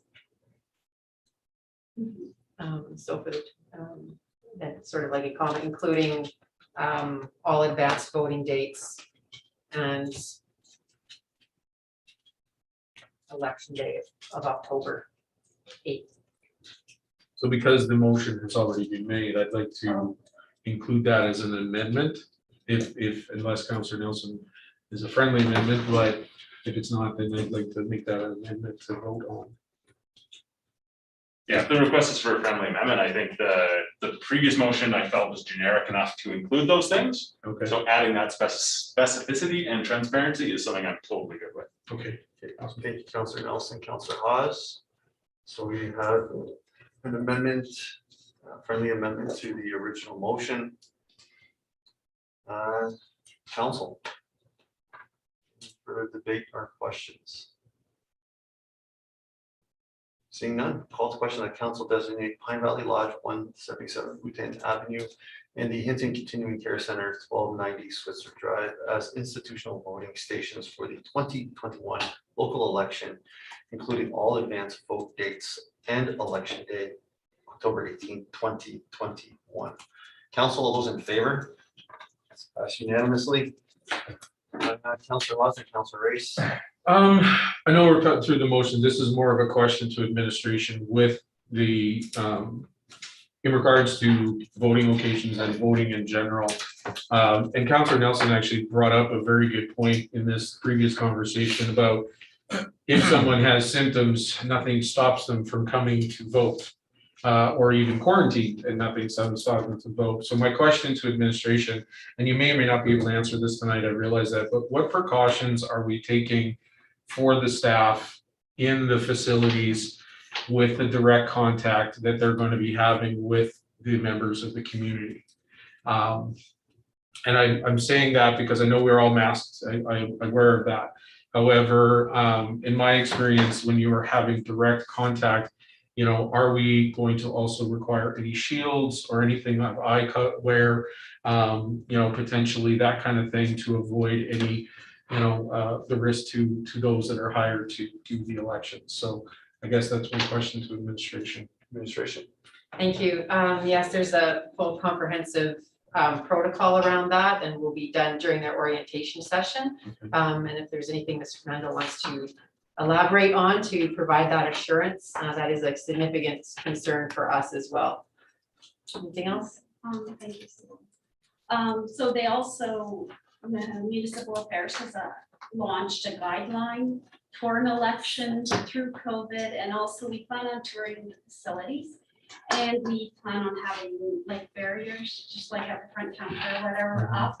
Mhm. And yes, we'll be tested all the times, and in talking with like Pine Valley Lodge and stuff, right now it would be the same as everybody else, you have to have a mask on, and same thing, we would want a barrier at that voting station. So yes, there is a full protocol on what to do that has been released for municipal affairs. Thank you. Thank you, Councillor Hawes. Councillor Reese. Thank you, sir. Point of privilege, washroom break. Perfect. We will take a 7-minute recess. Edson total is 150 active. 150. Yeah, they went up 43 cases. Okay, we might be going live.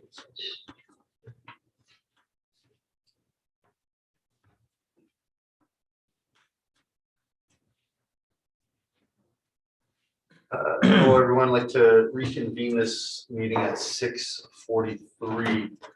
Still on action number 5, council. Anything further? Councillor Nelson. I think I will make the direction to add the date just so that this community is more aware of it. Like to direct administration to schedule an advanced vote on October 4th, if possible. And I only want to include the if possible in case there's a something with the ballots themselves or Elections Canada, or maybe the province wants to add a few more referendum questions, you know.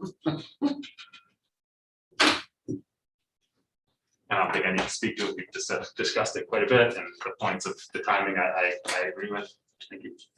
Thank you, Councillor Nelson. Council, we have a motion on the floor. Still waiting for it to come up. But in the meantime, any questions? Councillor Hawes. I just have one question to the motion, and just because if possible means it may not be possible on the 4th, would we then give the latitude to administration to what would be a possible additional date? Because if we say the 4th and it's not, that's the only thing I'm wondering, because if the will of council to have a third one, I don't know if this handcuffs administration to not have it on another date. That's all I'm wondering. Thank you, Councillor Haas. Good question. Do we want to include the 4th, and if not, like the 5th as a secondary option? The 6th would be a little bit strange because we have one on the 7th, perhaps. But do we want that flexibility if the ballots just aren't ready in time for the 4th? Councillor Haas? Or do we leave it to administration, their flexibility to what they can achieve, knowing that council wants another date?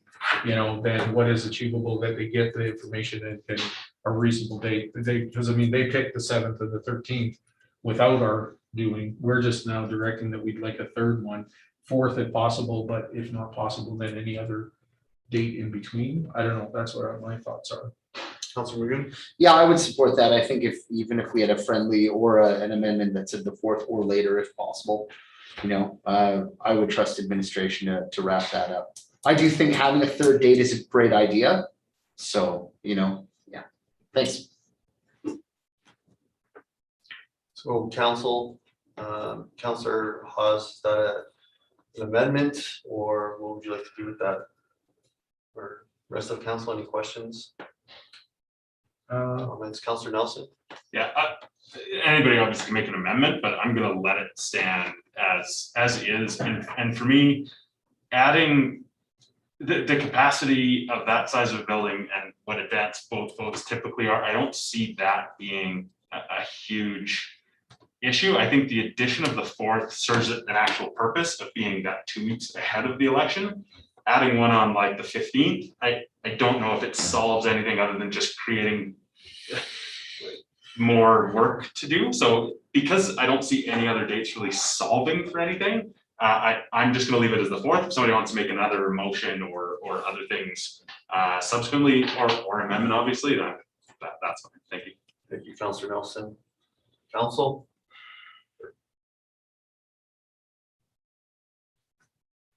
Councillor Haas? I mean, looking at the time, it's a logical date to have it. Any other date doesn't seem very logical, to be honest with you. So I guess if it isn't possible on the 4th, it just means we don't have a third one.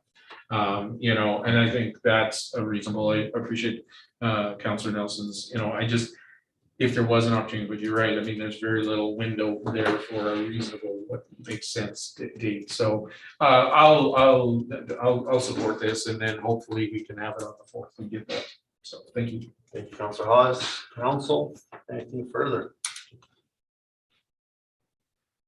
Seeing none, I'll call the question that Council direct administration to schedule an additional advance vote for October 4th, 2021, if possible. Council, all those in favor? That's carried unanimously. Council, anything further for this item this evening? Councillor Hawes? Just a quick question, I guess, to administration about this addition.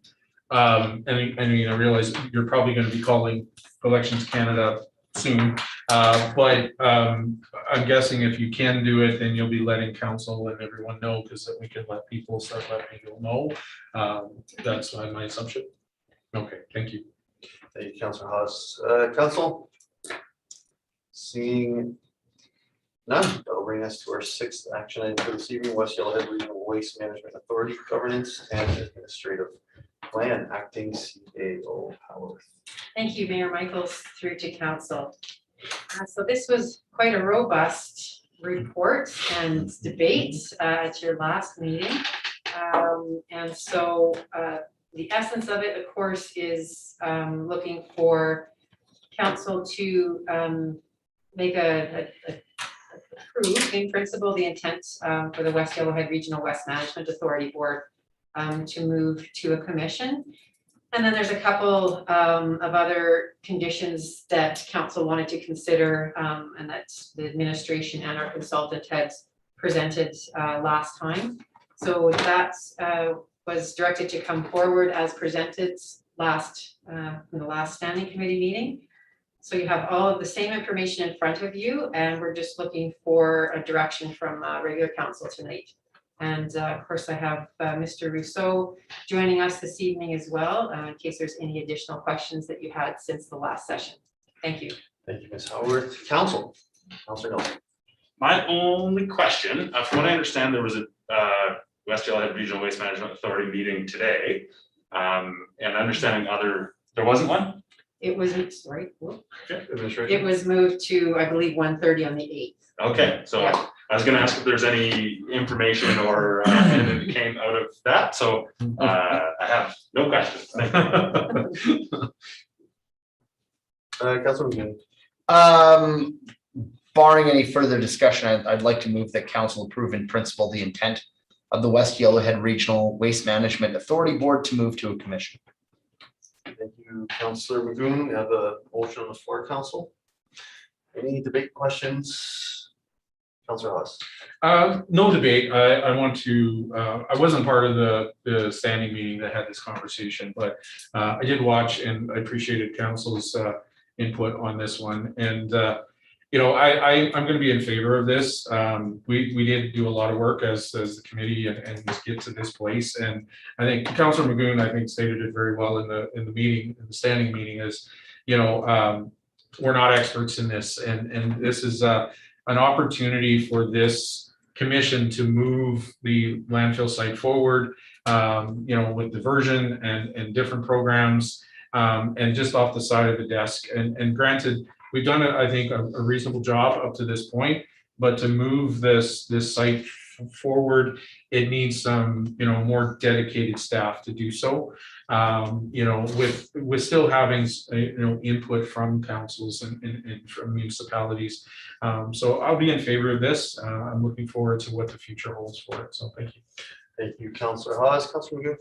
Yeah, and just to build on that, you know, there was, and I remember very specifically at past FCMs and past AUMAs, there's some really exciting stuff that is being done in regards to waste management, you know, moving what we used to term, you know, garbage dumps and landfills into other opportunities, you know, not just these things that cost us money. But that, you know, as Councillor Hawes said, that's not going to happen unless we really dedicate some resources. And I think this is part of moving that vision forward. Thank you, Councillor Magoon. Councillor Hawes. And if I may add to, I know there was some discussion on there may be some additional costs to each municipality. And I foresee that happening. I think though, and I believe it was Mayor Michaels mentioned about, it's not about the immediate, what's the future and the savings that will maybe potentially there because we move forward with that. So yes, I think there will be that bigger conversation, and I'm hoping that someone makes, or, the next, part of this motion to get some of that information ahead of time from the commission. But I think, yeah, we may have to spend it in a little bit more money as constituents, but in the long term, it's going to benefit us greatly for this site and the landfill. So thank you. Thank you, Councillor Haas. Council. Any further questions, debate? Seeing none, I'll call to question that council approve in principle the intent of the West Yellowhead Regional Waste Management Authority Board to move to a commission. Council, all those in favor?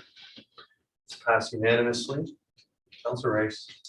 Thank you, sir. I would like to move that council support in principle the West Yellowhead Regional Waste Management Authority model with two conditions.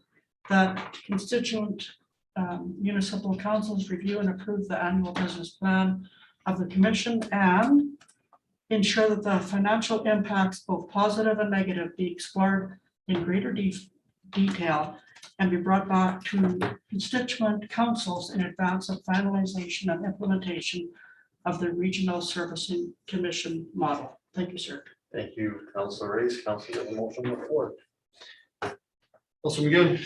Yeah, I struggled a little bit with the second point at first, but ultimately I'll move forward supporting it. I think it comes down to an element of transparency and ensuring that all the communities who are partners have the best information as well ahead of time as possible. Thank you. Thank you, Councillor McGinn. Council. Seeing none, I won't repeat that. So if you have a look, it's the recommended action. And I'll call to question. All those in favor? That's passed unanimously.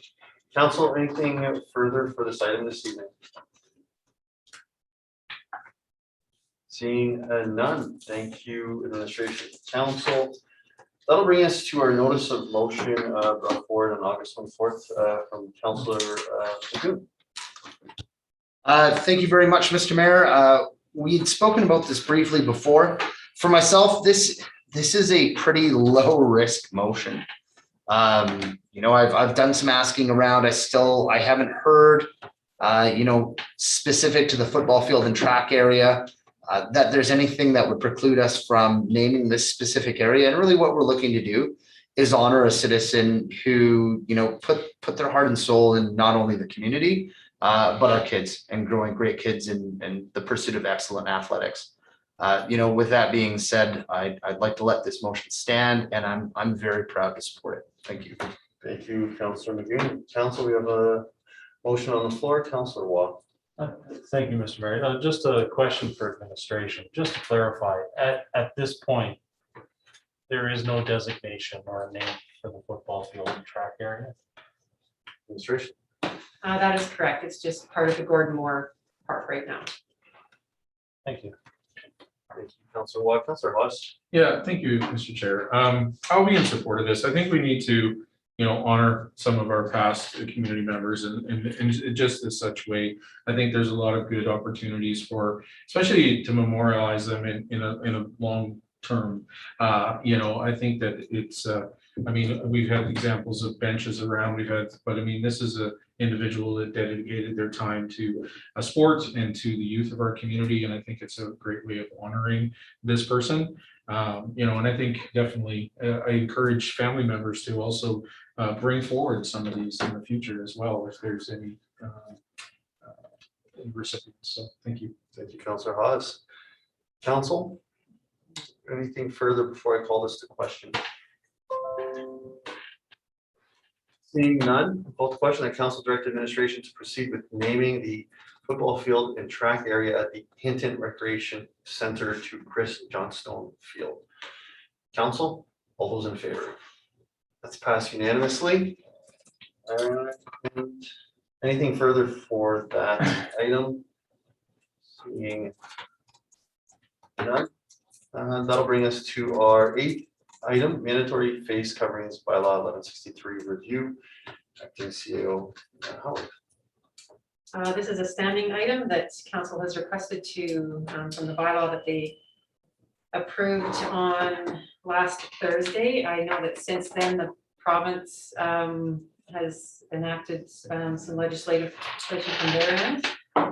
So right now, both bylaws are in effect. They are not in contravention to each other, so they can certainly coexist. It gives our peace officers 2 options to enforce and potentially fine, although we're of course looking for compliant education at this point. And that's all I have for now. Thank you, Acting CEO Howard. Councillor Hawes. Yeah, I thank you, Acting CEO Howard. I guess that's my question around enforcement. Being as how now it's not only our municipal bylaw, but also the provinces. It's nothing new that potentially we've experienced this before, but what are we doing to enforce it? Is it complaint based, or are we also potentially patrolling high trafficked areas? Are bylaw officers entering the mall and taking a look around restaurants, things of that nature? I realize you can't catch everybody, obviously, but what are we actively doing to enforce this bylaw? Administration.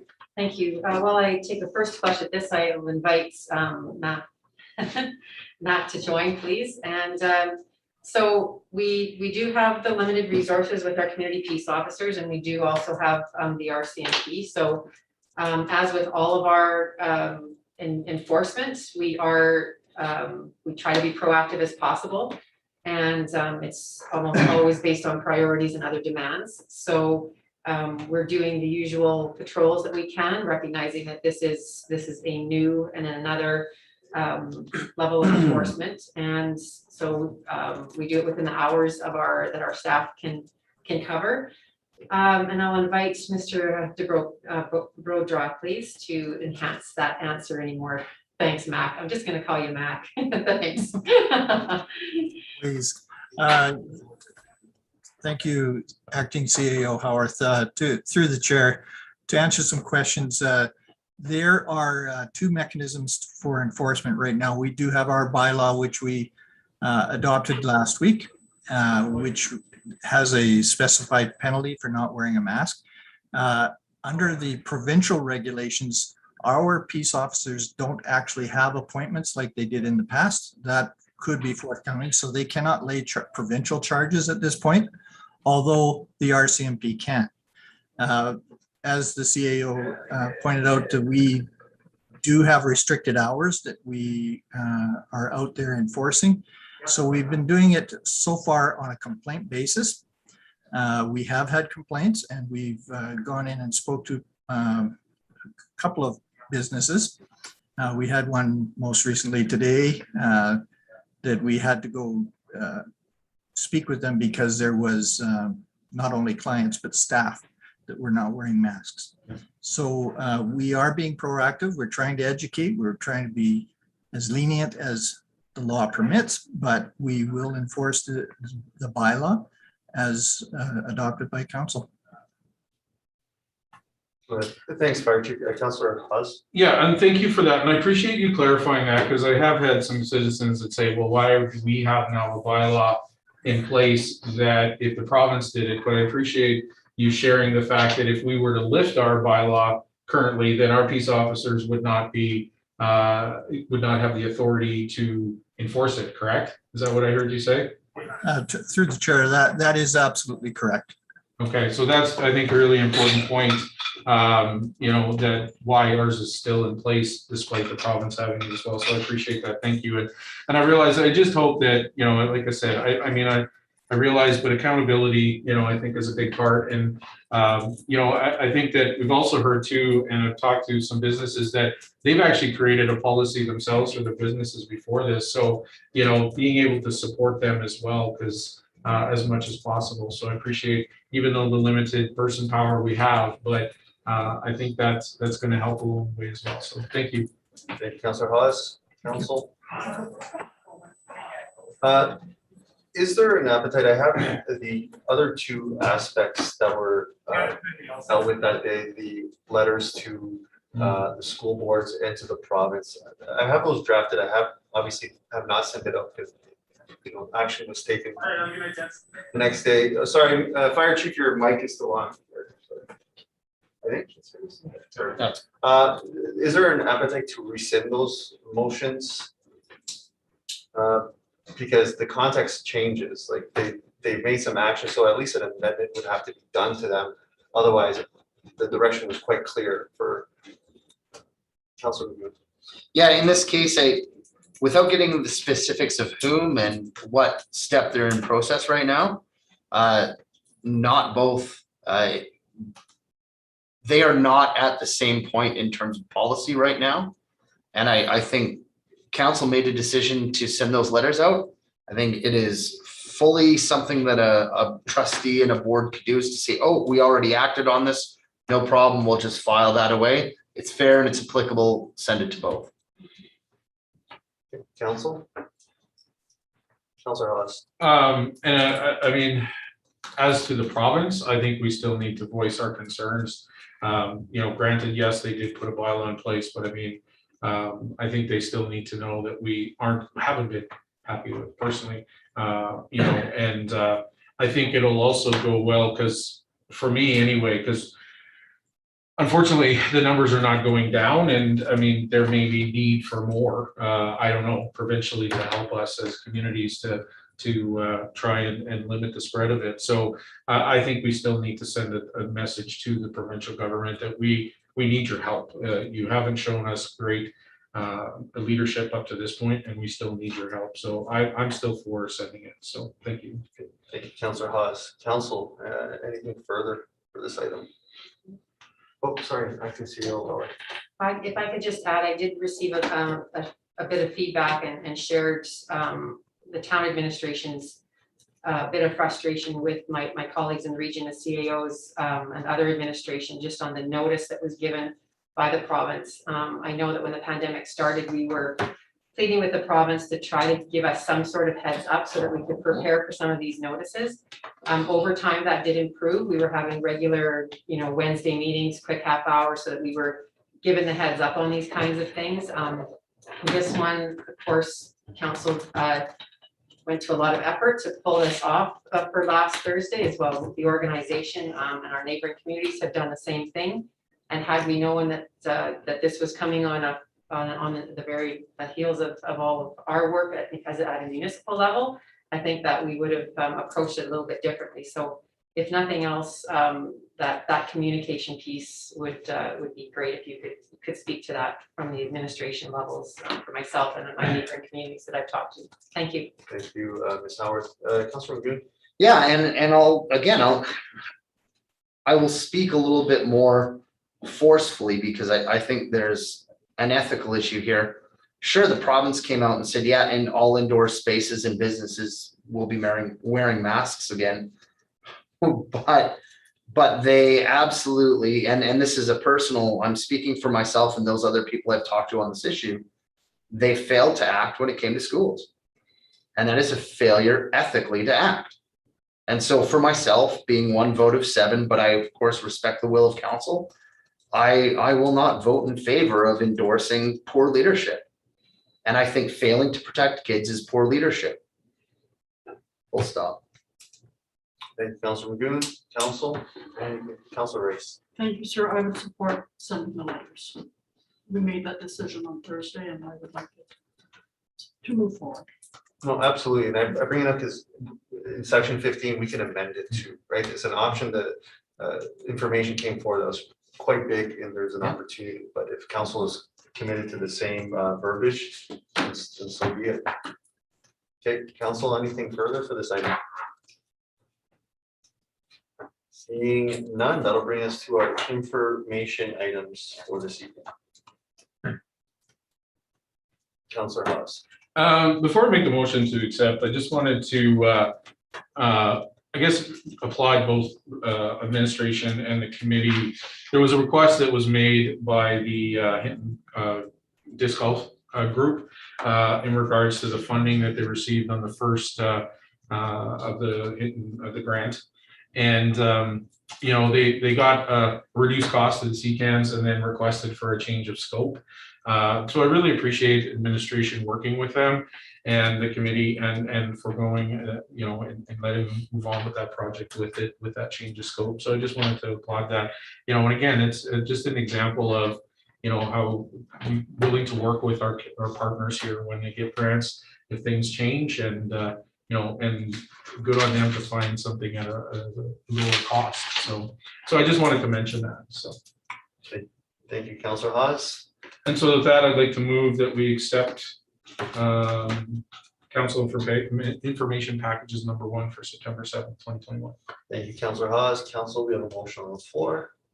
Any debate or questions? Seeing none, I'll call to question. All those in favor? That's passed unanimously. That'll bring us to our reporting for this evening, and I will start with Councillor Nelson. Nothing to report, Mr. Mayor. Thank you, Councillor Nelson. Councillor Haas. And nothing to report, Mr. Mayor. Thank you, Councillor Haas. Councillor Race. Thank you, sir. Nothing to report. Thank you, Councillor Race. Councillor Lagoon. Thank you, Mr. Chair. Nothing to report. Thank you, Councillor Lagoon. Councillor Waugh. Nothing to report. Thank you, Councillor Waugh. Nothing to report for myself. With that, that will come to urgent matters. Any urgent matters, Council? Councillor Waugh. Apologize, this isn't the place to ask, but I had a question for administration with regards to the registration and info fair tomorrow night. I had a couple people reach out to me this afternoon wondering if the status of the event was changed at all with the COVID situation and what measures might be in place for people who attend. Administration. Thank you, Mayor Michaels, through to Councillor Waugh.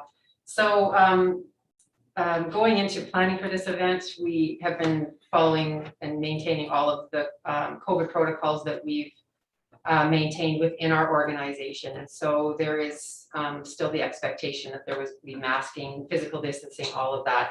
And now, of course, since the provincial bylaw came in our own, we will follow those as well. So of course, we have many nonprofit organizations and we want to move forward with that registration fair. It's a big, important time and date for them. There have not been any restrictions placed on capacity, so that will not be imposed, but we are making every effort to kind of get people through the room and into their spaces the best way that we can. So hopefully everybody comes in and respects that and abides by that, and the staff have planned for this. I appreciate that, Mayor, and CAO Howard. I appreciate the update just with the emerging situation. Just getting the latest information was important. Thank you. Thank you, Councillor Waugh. Councillor Haas. Thank you, Councillor Waugh, for bringing it up. I guess I have 2 questions. One is it an expectation that each organization that will be attending have their own hand sanitizer at their table, or is that something that the town of Hinton will provide when they arrive? Administration. I'm not sure of that detail, but if I could invite Mr. Von Claveren online, he certainly would know that detail. Mr. Von Claveren. There we go. Yes, thank you, and thank you, CEO, acting CEO Howard, and through to council. So yes, we have certain things in place. So we will make sure that we have asked all our participant organizations to bring enough materials for themselves and at their tables, but also have that for the organization. So disinfected wipes and gloves at the front door will be propped open, for instance, so to eliminate high touch areas the whole time. And there's markings on the floor. There's posters extra up for reminding people about mask requirements and keep the distance as much as possible. So there's a lot provided already, and we're working well with all the organizations being present over there. And if I may have just one more question, and it's in regards to the mandatory masks. What are we in place if, are we going to have a bylaw officer, peace officer present potentially to avoid any, because there is some citizens that take it upon themselves to voice their concerns if someone is not wearing one. And I personally don't want to, we want to avoid as much confrontation potentially as possible. So will there be a peace officer on site to monitor that? Administration? Through to Mr. Von Claver, please. Yeah, thank you. So we are monitoring, of course, the situation, and not aware if there's at that moment already somebody at the place the whole time. But we have close contact with bylaw officers and the organization doing everything to make sure that confrontations will be avoided as much as possible. All right, thank you. Thank you, Councillor Hawes. Council, any other urgent matters? Seeing none, CAO report. Thank you. I just have a couple items. The second thing that you may have noticed on the agenda tonight is in your council information packages, we are adding a link to the package. And so we're hoping that that will make it a little more seamless for council when they want to bring up these packages. Sometimes we end up with 2 or 3 or even 4. And you want to make some action on some of them. So hopefully that's for your convenience as well as the public and the media, just to kind of have that all in one place. So you'll still be getting them sent out once a week so that you receive them in a timely manner. But we'll also attach them for everybody's convenience moving forward. So if you have any feedback on that, if it's working, not working, we'd love to hear that. And the second thing is, if I may, and I'm going to put somebody on the spot here who's around the table here, Debbie Weber. She is our new engineering and developing manager. Debbie, let's get your camera turned on. Introduce you here to council. So welcome. Hello. So today is Debbie's first day. She is our engineering and development manager, working directly with Winston and his team in the development part of his department. And so Debbie has done a little bit of work for us before with the waste management program, as well as some of the GIS and asset management work.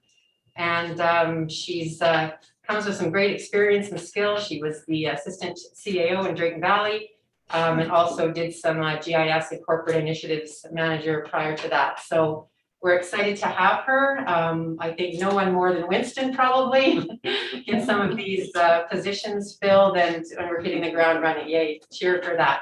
So welcome to Debbie, and I'm sure we'll have her in front of council with some reports sooner or later, but that won't be the first time you see her then. And that's it for tonight. Thanks. Perfect. Welcome, Debbie, and glad to have you. Thank you very much. With that, anything for status reports? Nothing else. Thank you. Then we'll move on to administrative inquiries. Council, any? If not, notices of motion. Councillor Race. Thank you, Mr. Mayor. I will be making the following motion at our next regular council meeting. That would be October 5th. And it would be that council direct administration to proceed with naming the Scout Hall location and associated unnamed park, the Diane Erickson Memorial Park. And I will speak to this October 5th. However, I do want to say, we have a lot of people tonight sitting around this table who knew Diane, who knew what she contributed to our community, what she brought to our community. I don't know how many of you got to sit on that back stoop with her and just save the world. So I'm extremely happy that I'm bringing this motion forward. Thank you. Thank you, Councillor Race. Any other notices of motions this evening? If not, I'll entertain a motion to adjourn. Councillor Nelson. I'll move the meter. Thank you, council. All those in favor?